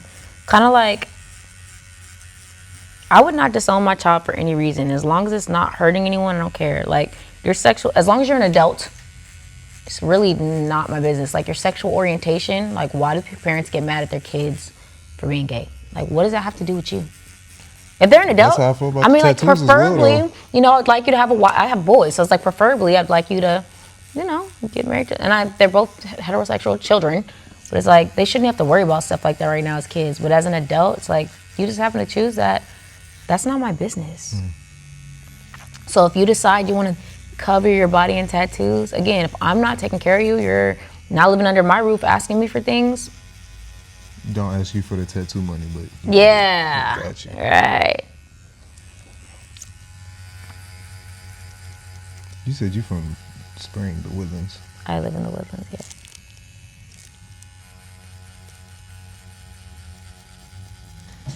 Good old Woodlands. Why you roll your eyes? I don't know. I don't think I want to move eventually. I'm trying not to be selfish though, because like my kids grow up here and they have friends and stuff here. But like, You don't want them jumping around schools and yeah, stuff. but like, ooh, one day, I can't wait to get out of here. That's why I like traveling. What kind of traveling do you do? When I was a makeup artist, I traveled all the time. Oh, so you're flying to do people's makeup? No, road trips. I had a van. fly? I do fly, but I never okay. flew to do nobody's makeup. I would drive. Like one time I was in Atlanta and I did B.O.B.'s music video. It's called Mr. Mister. And he, in the video, was like 12 different characters. And I did like 3 of them. I made him Mr. Clean, like the black version of Mr. Clean. So he needed like a bald cap and white facial hair and white eyebrows and, you know. How do you get the call to do that? I don't even know how I got that call. It was the woman who invited me at the time, I think they're married now, was his girlfriend / makeup artist / I want to say manager. something to that She getting extent. the job done. Yeah, and I don't know why that's my problem too. I think it's the BPD. Like, people with BPD can't keep stable friendships or relationships with people. It doesn't even have to mean like they fall out either, like badly. It's just they just don't keep them. Because now that I'm like thinking about it and talking about it, I'm like, why haven't I heard from this woman? Why haven't I spoken to her? If you see this, I miss you, girl. But yeah, she gave me that opportunity, and yeah, I did a few of those looks, and then from that day, Atlanta's just one of those places for Black entrepreneurs to like really thrive. Like, you go somewhere, you do an event, you pass out that business card, you're gonna get calls the very next day for whatever.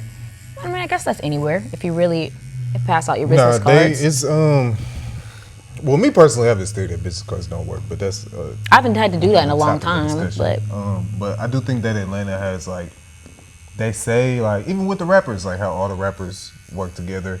I don't know. I'm not from there. Never really. I've worked out there before, but like for the weekend. So I don't know if it's a facade. I don't know if everybody really beefing and they act like they cool for the What, world. in Atlanta? Yeah. Atlanta is like, everyone wants to do business. But what I'm saying is, I don't see nothing wrong with that. Like how we could be, say we married, right? We just had a whole argument. We're married, okay? And then what? Okay, say you married to Pain, right? Y'all just had a whole. Why you doing like that? Y'all just had a whole argument. But when you go out the house, we're not like, nah, I don't fuck with that nigga. We just like, you know, you're gonna do the husband and wife thing. I don't. That's what I'm saying. I don't know if they're in Atlanta acting like that. I'm like, still stuck on I we're really- married. Sorry. You want to stay there? Let's move along. I think that it could be a black hub, though, is what I'm saying. I got a reputation to keep. You know what? I should have got the rainbow flag tatted on me. I don't know what you're talking about. I mean, we can throw some rainbow in this. I'm a character, bro. I used to just know exactly what I wanted in life. Now all I know is I need money. So as long as it pays me and I enjoy doing it, that's where I'm at. I mean, because I don't know what I just want anymore. I just know what I need. I know what my kids This is need. the question. Do you know how to begin the journey to find out what you want?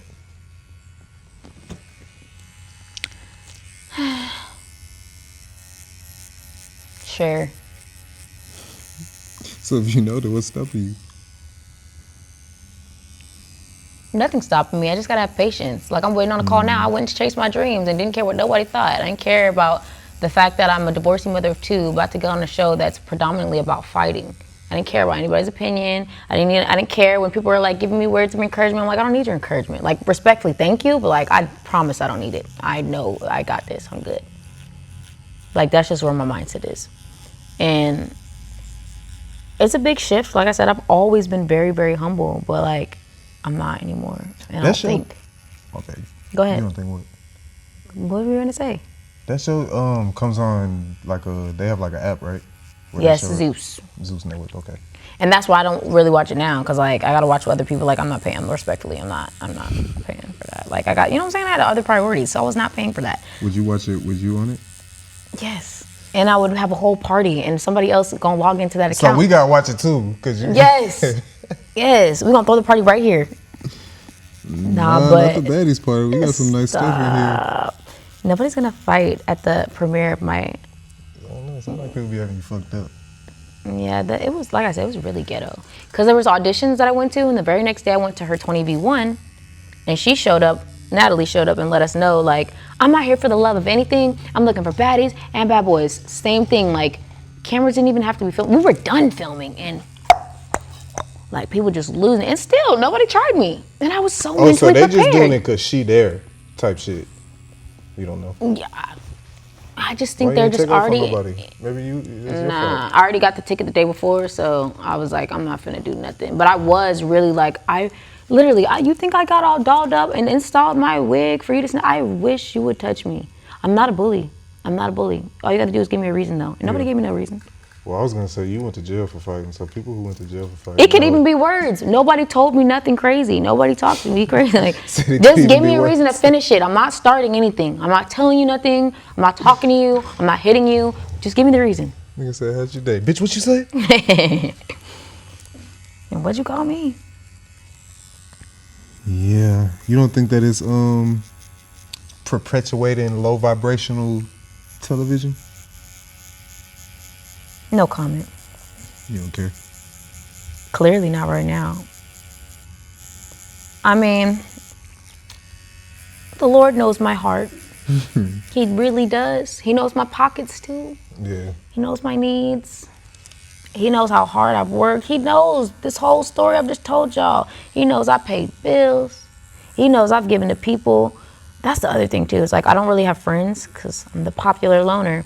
But anybody that I do become cool with that has kids, like they're always trying to stay cool with me. And now I'm auntie and I'm giving to my nieces and my nephews. And like, I think I'm all right. I think I deserve to have a little fun. I think so too. But definitely, I have to admit, you're right. Yes, it is. It was very low vibrational. Them auditions was wild. I was just like, dang. I think you're right. I don't think there's nothing wrong with the low vibration. Look, we need the entire spectrum. But my vibration was somewhere else. That's why I didn't get hit or talk too crazy, because y'all are on a different vibration. I'm just here for my calling, for what I need to be here for. Y'all really live in that vibration. Like y'all must be ready to swing on a bitch at Walmart in the line. Like, you not paying me, I'm not doing no shit like that. You know what I'm saying? Or if my life is not really being threatened, I'm not about to fight you. But yeah, I do believe like I was still on a different vibration amongst all these other people. That was a good point. I'm just curious. But yeah, I do think that there's a place for everything, especially in entertainment. I know it's hard for people to decipher what's entertainment and what's real, but I mean, at the end of the day, that's on you. Exactly. To figure it out, because people like to be entertained, you know? Like, I've had to explain that to my oldest son. Like, one day he was watching like a gold digger prank video or something, or the ad came up for it. They be on YouTube? Yeah, and I was like, you know, not everything you see on YouTube is real, right? He was like, yeah, and I was just like, and it was something to the extent of that. I don't think it was the gold digger prank in particular, because he doesn't watch those. It was something like it, and I was just like, you know, I've done the gold digger prank videos, multiple of them. And he's like, you have? And I'm like, yeah, they're not real. Now, I'm gonna be careful because I signed an NDA and these niggas, but I get it though, because people really believe what they're watching. Like, people really, I'm like, you think I would fold because of your car? You signed an NDA for a gold digger prank video? Yep. Interesting. Why do they need those? I don't know. They're just overly ready. I don't know. And then like all the comments are just like, they really believe it. It'll be grown adults, grown ass men too.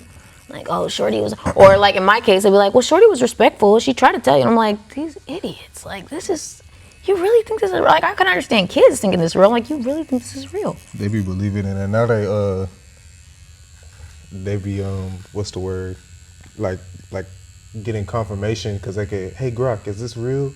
Hey, ChatGPT, is this? And if that says it, they're like, oh yeah, no, it's real. I don't need no other certifiable information, nothing else, because I know it's real now.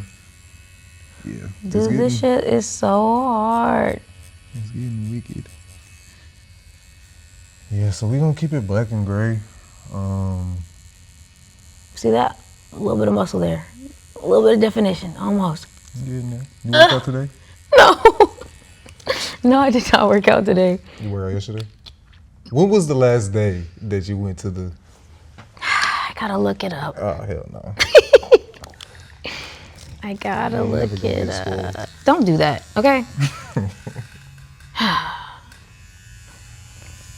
2 weeks ago. Okay. 2 weeks ago. So do you well no, I guess that's different.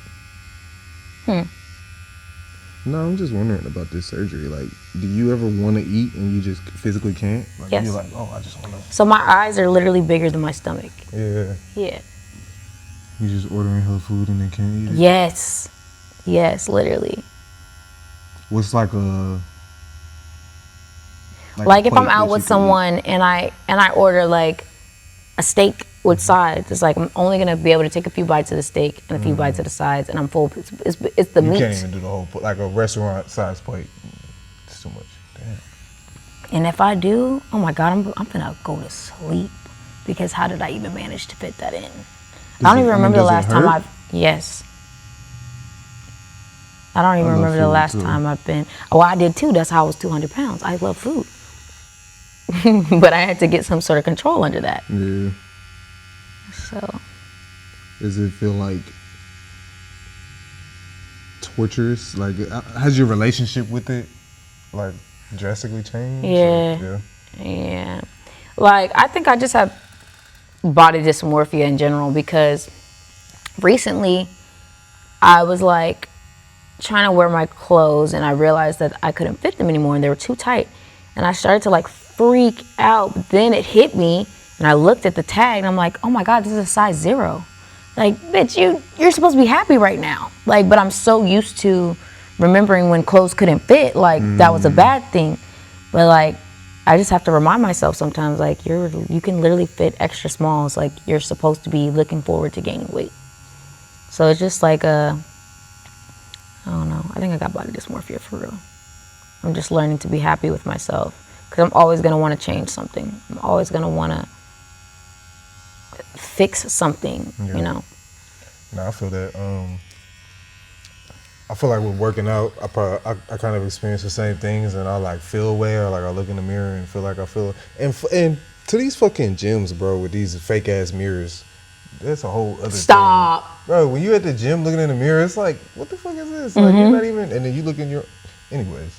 But I'll look like, with this, like the podcast, I look on camera, and I'll be like, oh damn, like, no, your boss is cool, like, you ain't really been, but I'll be in the gym like, nah, I looked in the mirror. Yeah, right. That body dysmorphia, motherfucker.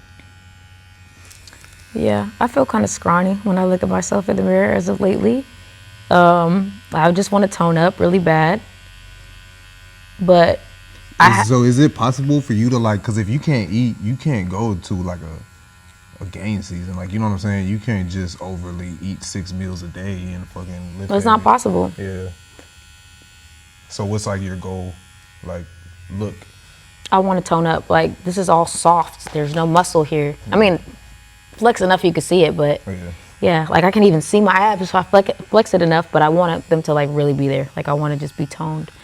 And then weight wouldn't matter. I'm not looking at a weight. More than 2 weeks. You know what? Listen, I've been busy. I've been very busy, D. Okay? Just get you do some body weight squats when you get up. You know, you take a break. I mean, every day I do the bare minimum. I stretch and do yoga every morning. That's good. And then that's it. And then usually the gym is once a week. Get you a dumbbell, and I want you on that routine just throw in some goblet squats. You know what goblet squats I used to do squats every morning. I got lazy. Throw that shit in there with it. You'll be surprised how quick you can tone up. Get you some like. Can you even do like a protein shake, or is that? Yes. Okay. That's crazy. I couldn't imagine not being able to. You're making me hungry. I can't wait to eat. I'm hungry right now too. What we eating? That's really why I'm asking these questions, because 9 times out of 10, like, nigga, think about some food. What we finna go eat?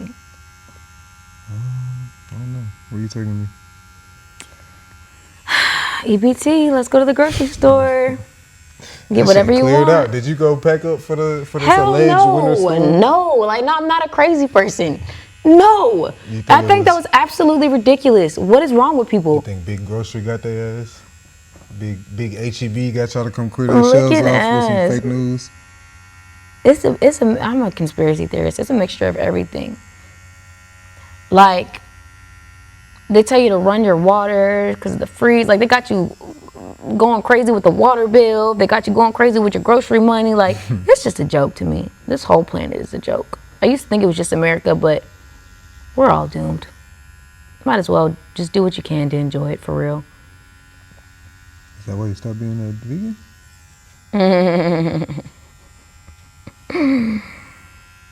Man, I'm on and on. I'm just inconsistent. Have you ever heard the theory that, allegedly it's proven, I don't know if it's still a theory or not. Y'all have to look that up. Tell me in the comments, but that plants can feel being eaten. You think that's a I do believe that, and I'm just like, it's all inevitable. I do feel like plants are definitely alive in some sort of way. I feel like if reincarnation is real, you could definitely reincarnate into a plant.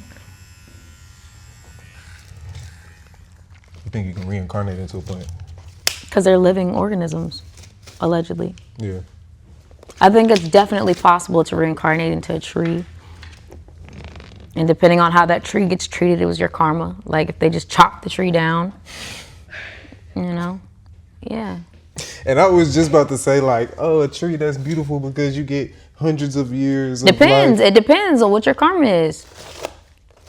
Just like I feel like you could reincarnate into an animal. You could be an abused animal, or you could be, you know, some rich person's pet that they treat like their baby. Obviously, dogs get treated better than any human I've ever met in my life. I'm like, oh, please let me reincarnate into that family as their dog because yes. You never know. So you believe in reincarnation? I entertain the idea because I don't know anything. It's like when people are like, so you think the world is flat?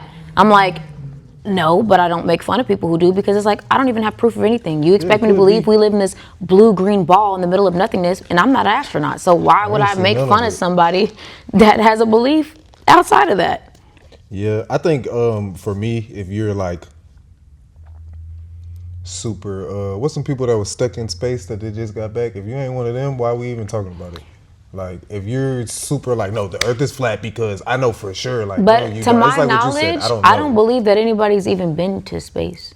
I feel like if somebody's been to space, there would be so many deeper interviews and talks and articles and like, maybe they signed NDAs. Playing, okay, maybe. For real, the government's not finna just let secrets out. To my knowledge, the proof that is out there, documented, that you can look up is that you can't go past a certain, not atmosphere, what am I trying to say? You can't go past a certain, not equator, you can't go past a certain plane of the, a certain ozone layer of the sky. Like you can't even get. And then what happens if you do? You know, like the equipment will blow up. I mean, so maybe, I'm like, but what about space? satellites? They have satellites. Or you think that's alleged as well? I don't believe shit they tell us. There's legal documents proving that Armstrong did not go to the moon and that it was staged. I mean, the moon landing was definitely fake, but see, when you talk about going at all versus the moon landing I feel like people went and blew the fuck up. I feel like they sent animals out there and they fucking killed them. They fucking head exploded in the fucking outer space. Hey, what happened to Scrappy? Yeah. Don't talk about Scrappy. Where's the little monkey that we sent? That nigga head blew up as soon as he reached a certain thing, and like that's why there's no articles or interviews about people in space. Because allegedly, Katy Perry and them went for 5 minutes. Thank you. Why are we not talking about that to this day? Katy Perry, y'all went to space? Moved on too quick. Too quick. Y'all went to space? Yeah, I do think that, like, okay, like. Well, we're talking about like astronauts, like Neil Armstrong. I don't expect Neil Armstrong to do an interview, but if Katy Perry goes to space, whenever you go on fucking Ellen or Breakfast Club or whatever the fuck, Katy Perry, we need to hear about space. I agree with you. Y'all went to space? It was her and like 4 other bitches. What? Girls' night in space. Like, just 5 minutes alone. We have to talk about this. Y'all didn't go to space. Don't play with me. The way they just play with our intelligence is actually sick. Like, see, now you're just gonna have me down a rabbit hole. Like, why did they teach us that? The thing that bothers me about the moon landing is why was there never another moon landing and this was? And what even is the moon? Because that bitch is out when the sun is out. I could call an Uber with nobody in it, but y'all haven't re-landed on the moon. Or when they couldn't find a bunch of people on a plane, they couldn't locate them, but you can locate a planet millions of light years away. Yeah, you can't find my loved ones, but you can go to Mars. That is Where's Amelia Earhart? Just saying. Nobody found her. Hello. I don't know. Think about it. What about on Fast and the Furious whenever Ludacris and Tyrese went to space? I didn't watch that. In the car. You ain't see that shit? No. Them niggas drove to space. Did they? They was launched, but they was in cars. It's Fast and Furious. Didn't watch it. There's a lot of things I didn't watch until my adulthood, like Friday. You never saw it. So what type of? Because I was gonna ask you that earlier. Because you said you would act in movies. What type of movies would you want to be? I would play the role of a kidnap. Well, I guess I can't. That's where I think the tattoo's gonna mess me up. Like, I would have to cover them all up for these roles, but I would want to. Huh? You never seen Mac and Devin go to high school? Wiz has no tattoos for half. Okay, so yeah, I would play the role of a teenager, probably somebody that was kidnapped and sex trafficked, like things that I really experienced in real life, like roles, traumatic roles, abductions, maybe like a fun drugged out auntie. I don't know, something where I could have a crazy personality. But yeah, possibilities are endless. Would you want to play an abductee as a way to just express, or is this like I just think I would wanna nail show that people, fucking role. You think I've done this? So I know Yeah. Okay. Probably. They do be having that drugged out auntie role in a lot of stuff. Yes. Do you think you could play something like opposite of that, like a scandal, or like if you're like? I think the opposite of me would be playing like a mean girl. Like in high school, I was not the popular mean girl. Like I was the loner that could fit in with any clique because I was So really you to feel like myself. you could be Regina George? Yes, like the You black could play Regina. it, though? Yes, Yeah. yes. It would be fun to be something different than myself. I feel like that's like what most actors want. That's why they have that thing of being typecast, because they want to show their skills and play like a. Because like when I think about acting, people have told me like, oh, you should do acting. When I think about it, it's like I don't know that I would. I know I could. I don't know that I would want to just. I'm trying to think of a Jamie Foxx in Spider-Man when he's like the professor, the scientist. Like I don't really just want to go in here and let y'all make me look crazy and do like, oh, I don't know. I don't know if I could personally do it. I mean, I have gotten offered, but this is different. I feel like reality TV show is different than being an actual actress casted in a movie. Oh, I've gotten offers to come and play, because like a nigga's gonna get kicked off if you don't have a storyline, like on Love and Hip Hop, or at the time they had Black Ink. These are real examples. Like, come in and just play this girl that's obsessed with me, or you're my crazy ass girlfriend. I'm like, no, I'm not just. The creators are asking you? No, a nigga, The people that's on it? nigga that's on a show. Like, okay, for example, last month, a dude on Love and Hip Hop of Atlanta, allegedly, he's got a spot on there, but he's just a DJ. He's a fucking nobody. Sorry if you see this. I already blocked his ass.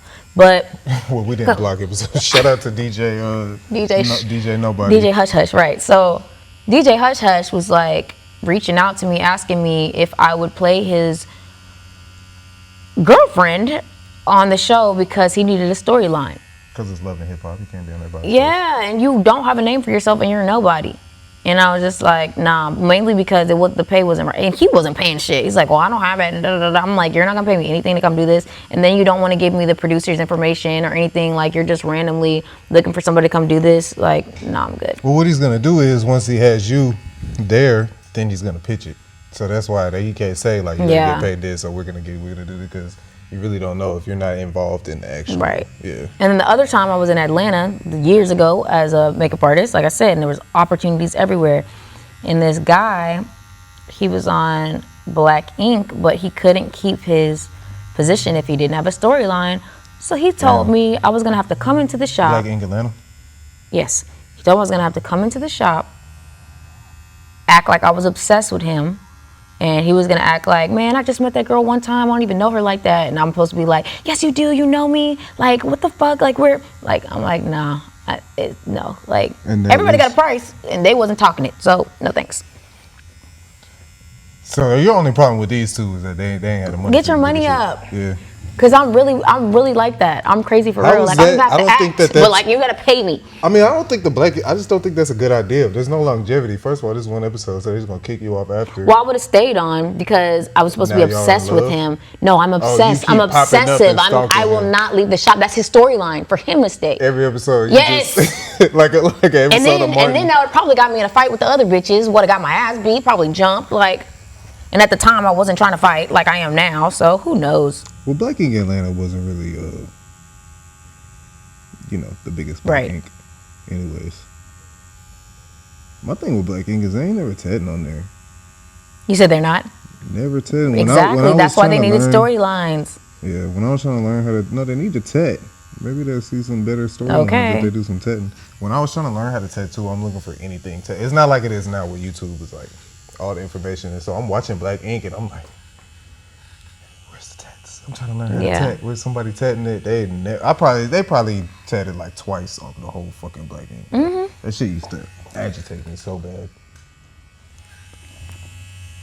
Cause reality TV is like cool, but don't make fun of us in the entertainment. We really out here working.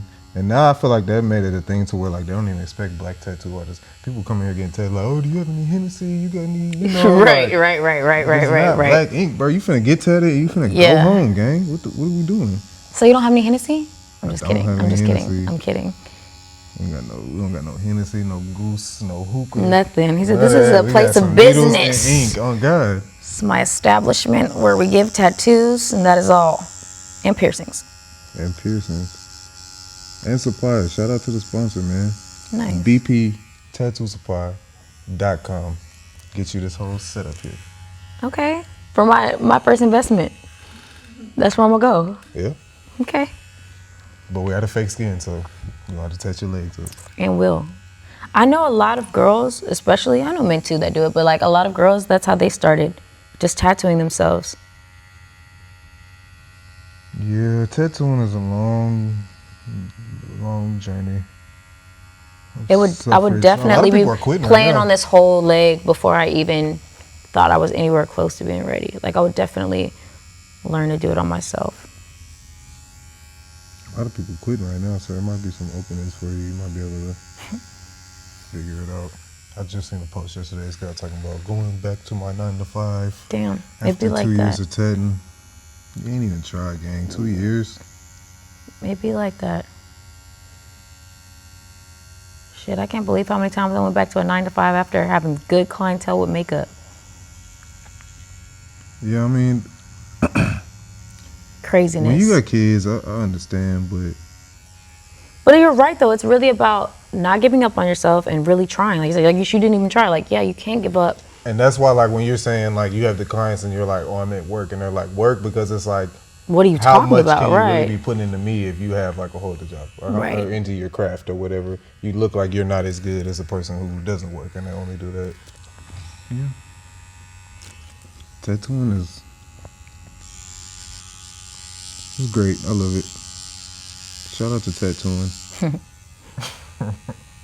We're almost done. Can they see this masterpiece? Is it even showing? No, it's not can't see showing in it the at all. camera. It No. looks so I'm good. gonna show it to them, though. I'm gonna take some pictures. This thing is beautiful. You want to tell them why you're getting it? Man, don't piss me off. No. I have a UFO on my neck. I hate when people are like, what's your tattoos mean? It means leave me the fuck alone. This is UFO.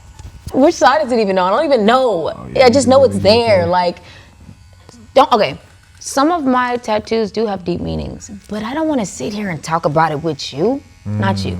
This is my future husband. Remember, you put it out into the universe. I didn't do it. You did that. That's your fault. Right. And I'm really delusional, so you got to be careful around me. Okay. But like, yeah, some of my tattoos have deep personal meaning. Some of them just have representations of my culture, or my personality. But it's like, it's really not that fucking deep.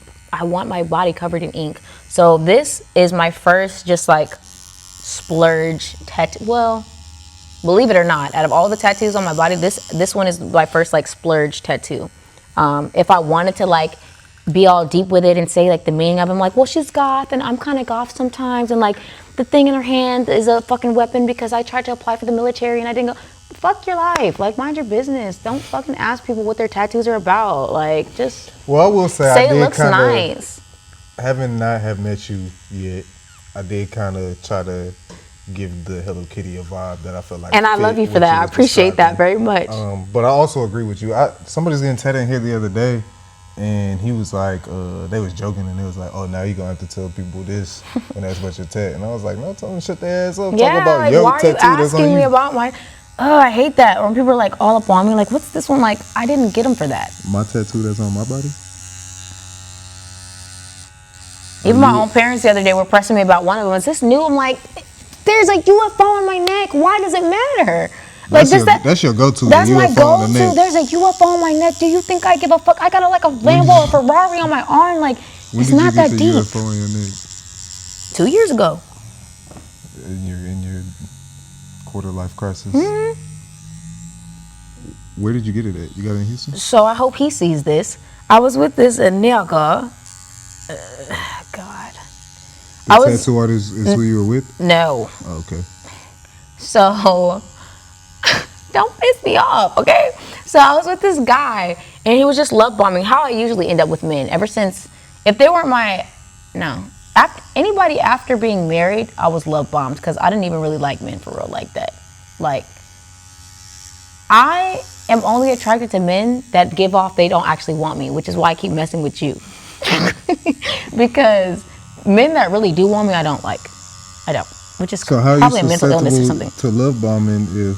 Because that's my money. I like money and gifts. And if you are consistent and you just keep doing that, I'm gonna love you the let's see same way where I this love goes. Jesus because you first loved me. love How you can I this- not? Just like Jesus, I don't know Jesus like that, but I believe that he loved me. He died for my sins. Why would I not love that man? So if you're just gonna bear it all on the cross and you just met me, I love you too. I love you so much. You're gonna pay my phone bill every month. You're gonna pay my car insurance. Oh, you're gonna buy me breakfast every morning. Like the fucking bare minimum for real. But you're just consistent and nobody else is. So that's what happened with this dude. That's a lot of money. Breakfast every morning? What you eat for breakfast?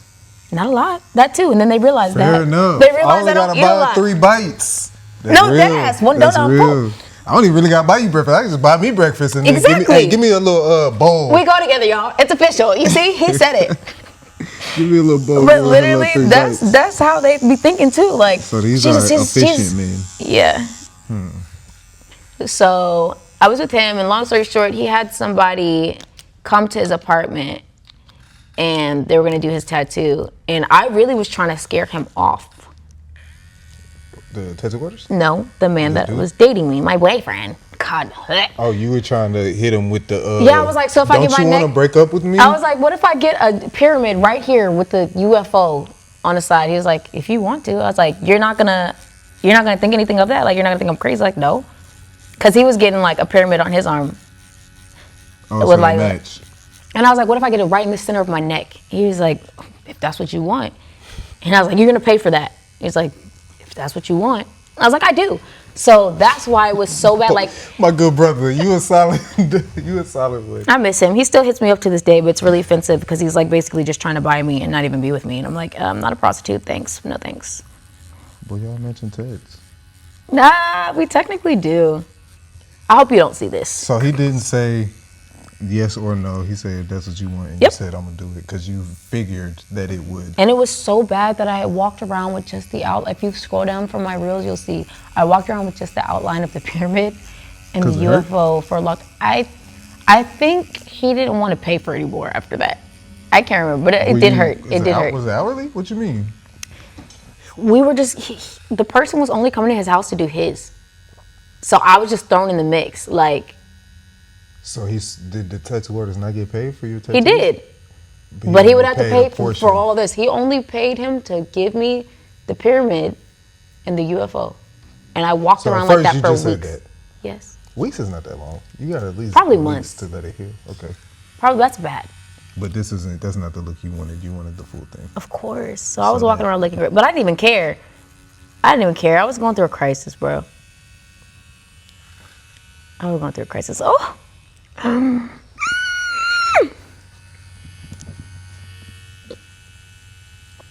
I'm very intrigued at this thought process. So the tattoo was gonna make him break up with you, I thought. and then what's after that? He didn't. Figure it out. I mean, if he did, what comes after that? If he I already didn't want to be with this person because he lied to me. He had bought a brand new apartment. I didn't know him well enough. He bought a brand new apartment, told me I could move me and my kids in it, just us, because he worked in like the oil industry, plant oil, something like that. He was always gone. And then one day he came home like trying to be in that bitch. Thank God my kids weren't there. I was like, nigga, you can keep this shit. Like, I'm not doing that. Like, my kids don't know you. how many days was? Man, like a month. Like, nigga, you're weird. Like, no. And then So what are y'all doing before? Just FaceTime and shit? Yes. Yes. And also, what happened was, to even get me to talk to him, I'm gonna sound like such a bad person. This is horrible. He like cashed at me $100 and was like, just to talk to you, cause I'm telling you I'm not playing with you and blah, blah, blah, blah. This from And I was like, social media? okay. Huh? You met him on social media? No, I met him in person at a bar. This girl. He told you that in person? I'm going to catch up with you. No. Okay. So I was at this bar by our house, and this girl I went to school with, she was very popular in school. I was never personal friends with her. Hold on. That's all right now. Hey, I'm literally on camera in the middle of an interview. Is everything okay?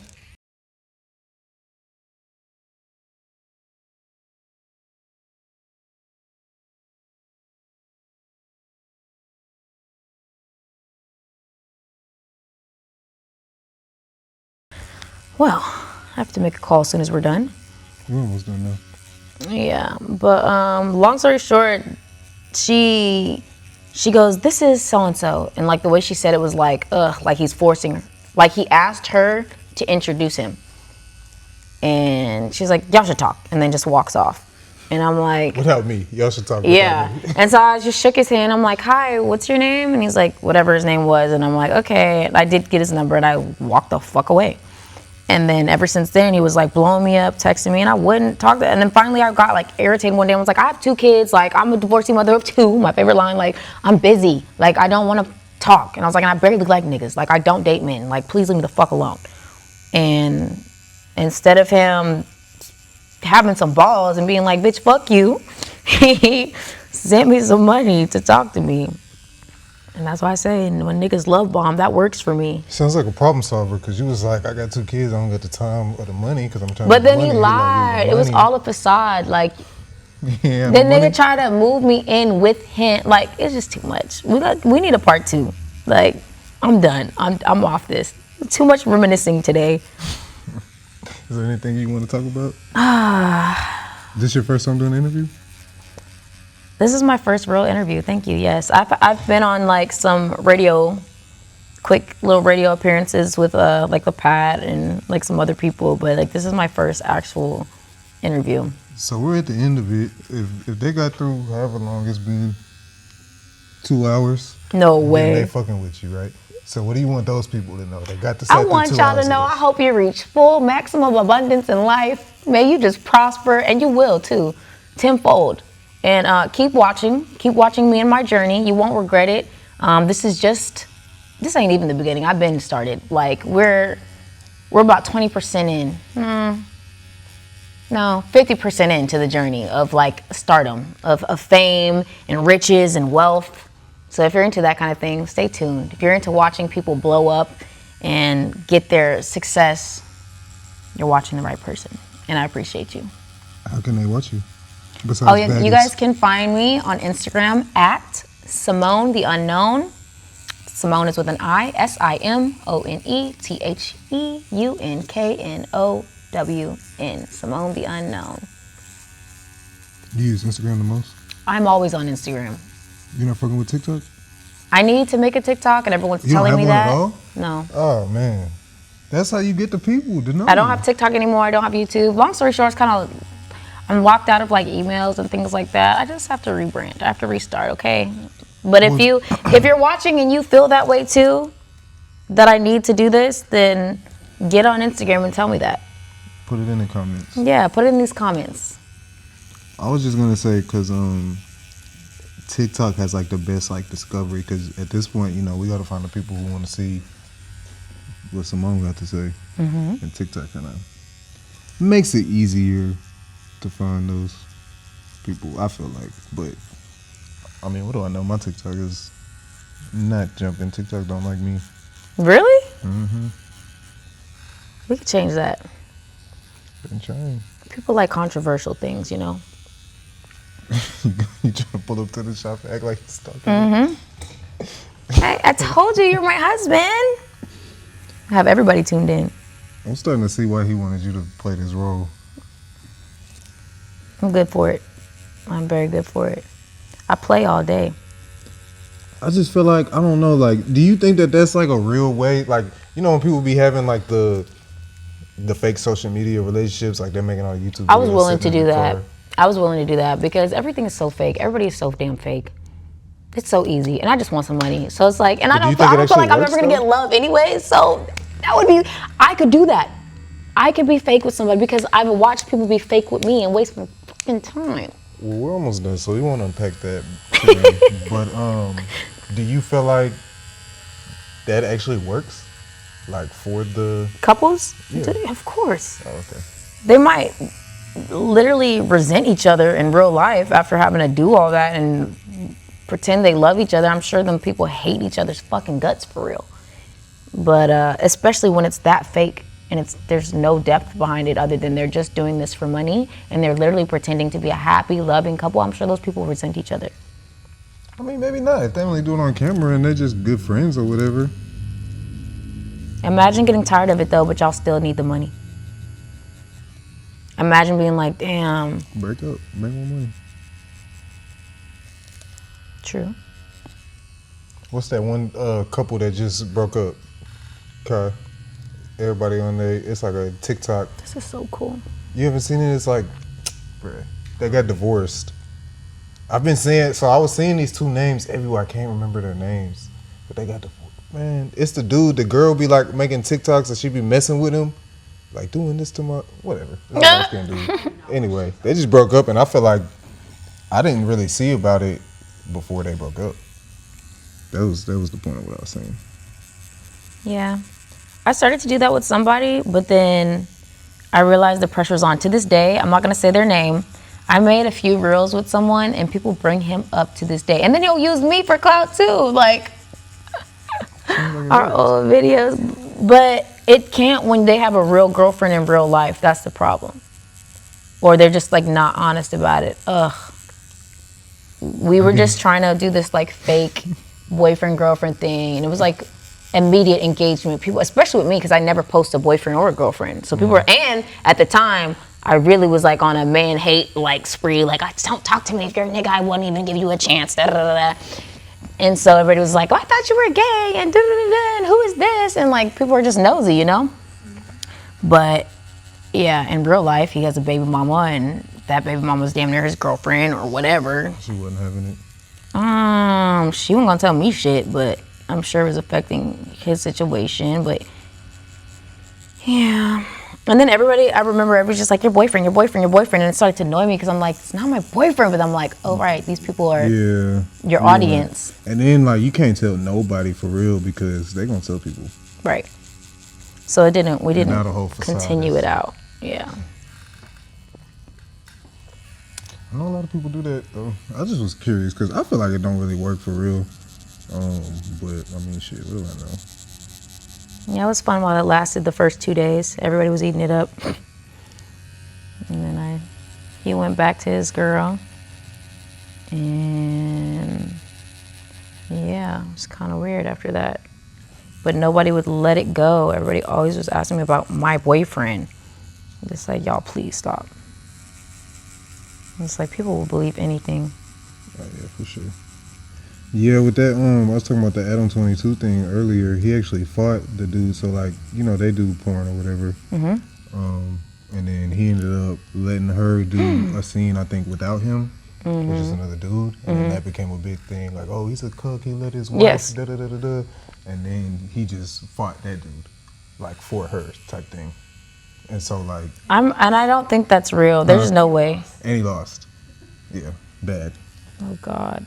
But I'm just like, there's certain, and it's like, you want to believe that like, okay, yeah, they were just, you know, they married and then this is a slippery slope, but it's like, people really get into like agreements, all right, we're going to do this, and in year 4, you're going to have sex with somebody, and then in year 6, I'm going to fight them, and then like, and it just gets hard to be like, what's actually, because a lot of people like, I know you said you're not looking for love, but a lot of people still want that, you know, I'm getting on the plane and I'm done with this, and then he runs and stop the whole plane. I gotta get my wife. A lot of people still want that romantic kind of thing. I don't even believe in that shit. Like, and with this social media, it's like, yeah, all these. I wish. Yeah, don't get me wrong. Like, yes, sounds nice, but like, most of these niggas is gay. And like I said, I respect you. You're a real manly man. You're a very masculine, manly man. It gives man. It gives grown ass man.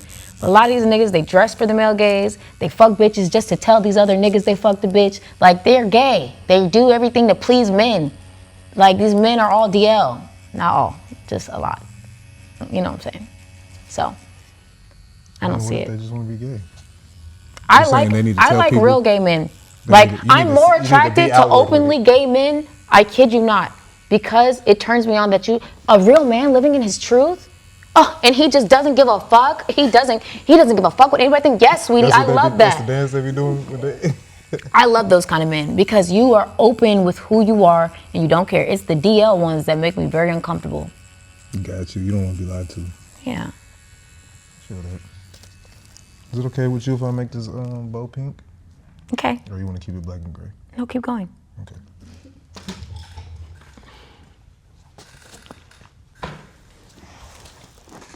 Basically done. I'll give him a little This looks so good. visual.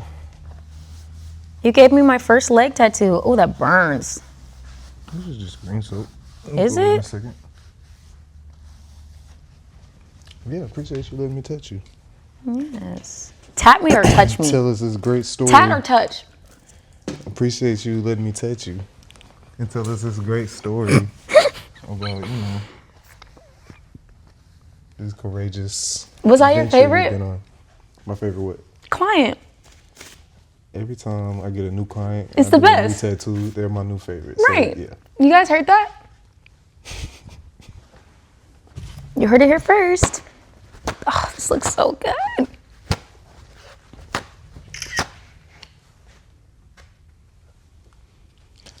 Solid ink on the pink. Can y'all see that?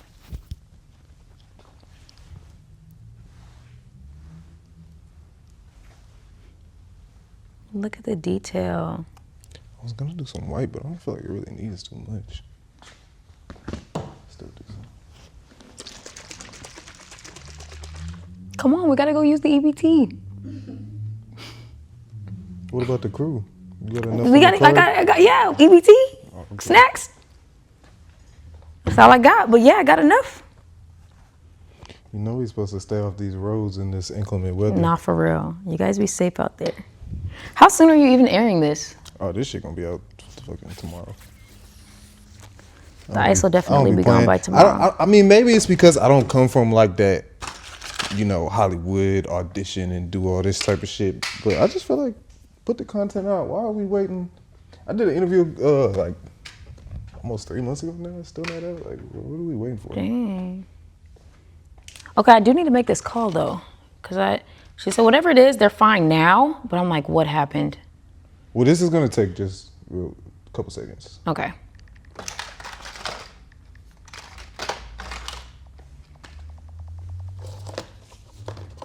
Did it sound urgent? Yeah.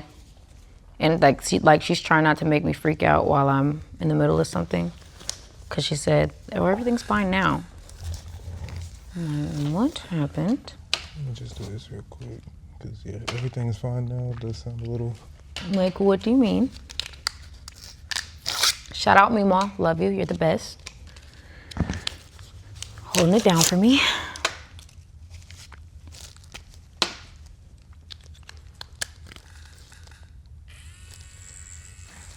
I just feel like it needed a little pink. Just a little pop. Because it is Hello Kitty. But this pink is real light, so. Cute.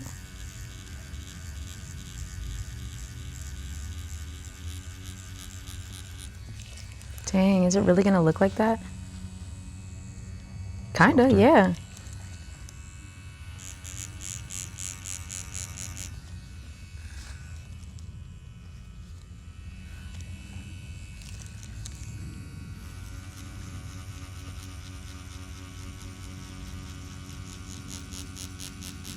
This has to be the most painful part so far. Or maybe it's just Really? because I can finally, You sitting there staring at it? yeah.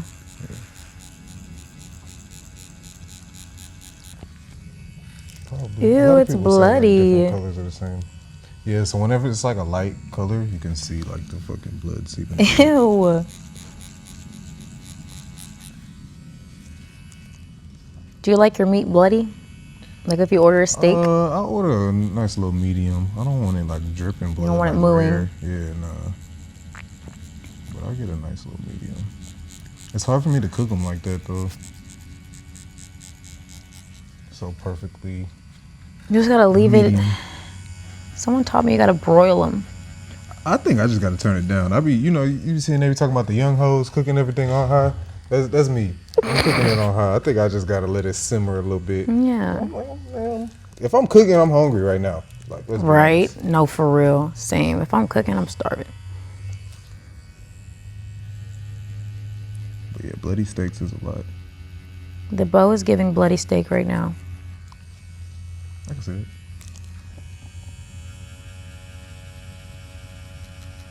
Looks good though. It's gonna give us some contrast.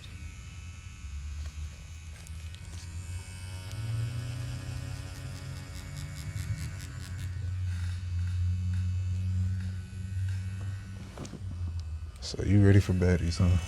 Very much so, y'all. Pray for me. God, I need that. Worst case scenario, they could hire me as a makeup artist on there, but I need that money. I talked to somebody that worked. I interviewed somebody that worked with makeup on a reality TV show, and she said they had them like hiding in the closet and shit. Like, Yep. this is crazy to me. So y'all want me to pretend like nobody knows that we in here doing y'all makeup? Okay. Pretty much.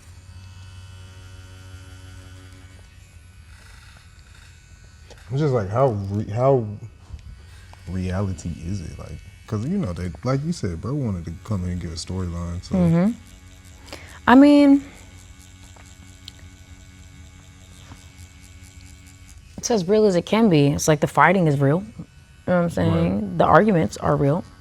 And 9 times out of 10 on reality shows, the producers are creating conflict, creating the storylines, creating problems because they need that.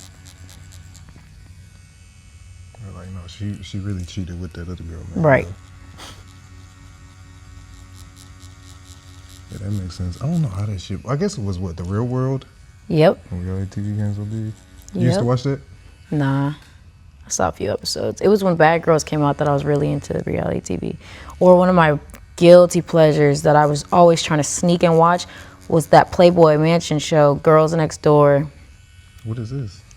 The Playboy Mansion Girls. It was the I'm 3 main familiar girls, with this. Holly and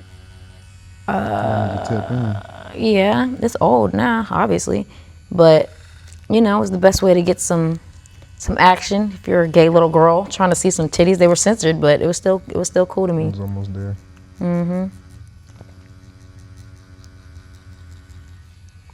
They had, so what would they just, It was like they would be either Playboy? frolicking around Yeah, that's what I and like, figured. this morning we're gonna go to the pool and then like, yeah. Or remember Tila Tequila? I liked her too because she would show her Tila titties, even though it was censored. Like you said, it was good enough. I definitely remember Tila Tequila. good Yeah, that real world is like that's a little before, because when it started, we was too young to really watch that or care.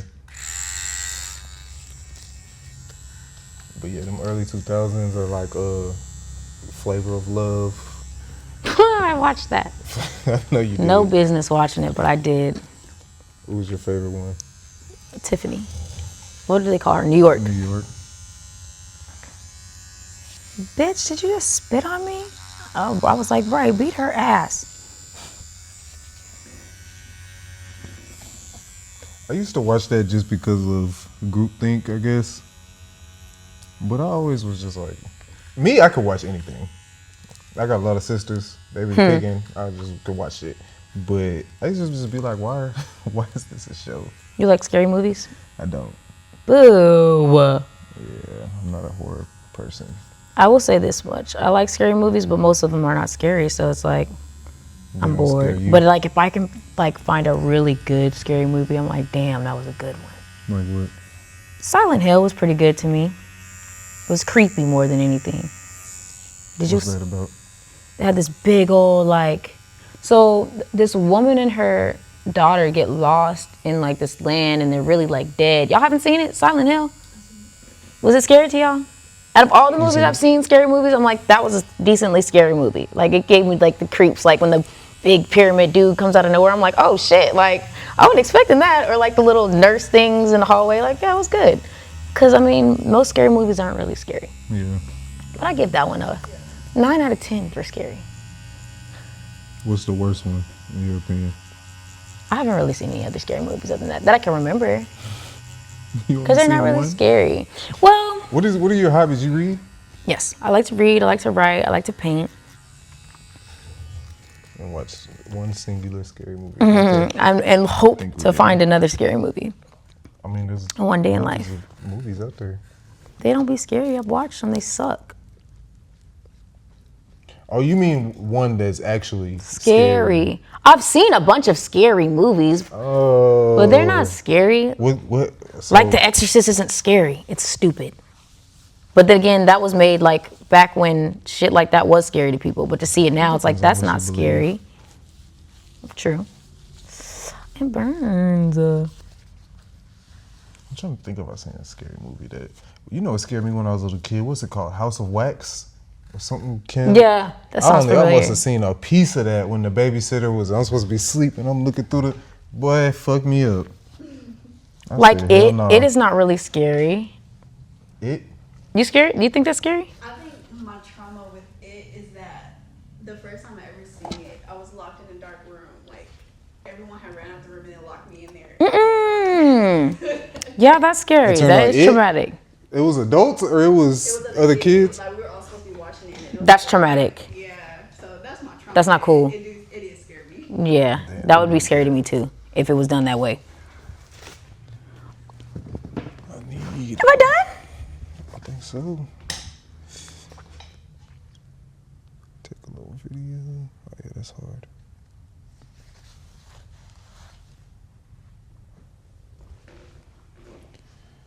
Well, I appreciate you coming through, chopping it up with us. Thank you for having me. For sure. I hope you get to be on Baddies and beat all of them up. We would definitely be rooting for you. You Thank you sat so very much. well for this. I'm surprised it didn't hurt because I was kind of, you could tell it's in there, but Look at this. it's all- you want to go check it out in the mirror? before I wrap Yes. it up? Oh, actually, we're going to get a few pictures. Okay. My butt cheeks are numb. It's a great first leg tat. Yes. Now I gotta tone the fuck up.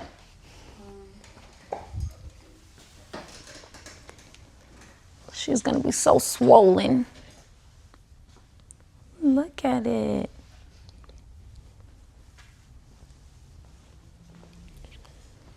Oh, man. Here, come on. Let's get the pictures for the thumbnail, and then Okay. I'll take some pictures of your tut, and you can go. What's your good side? Either side? Switch.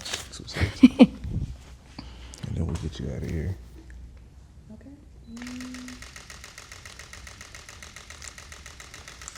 Okay. Yeah, one more.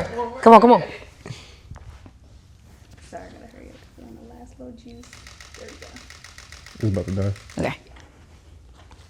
Hope you got a good one. Okay. Some CPL pics.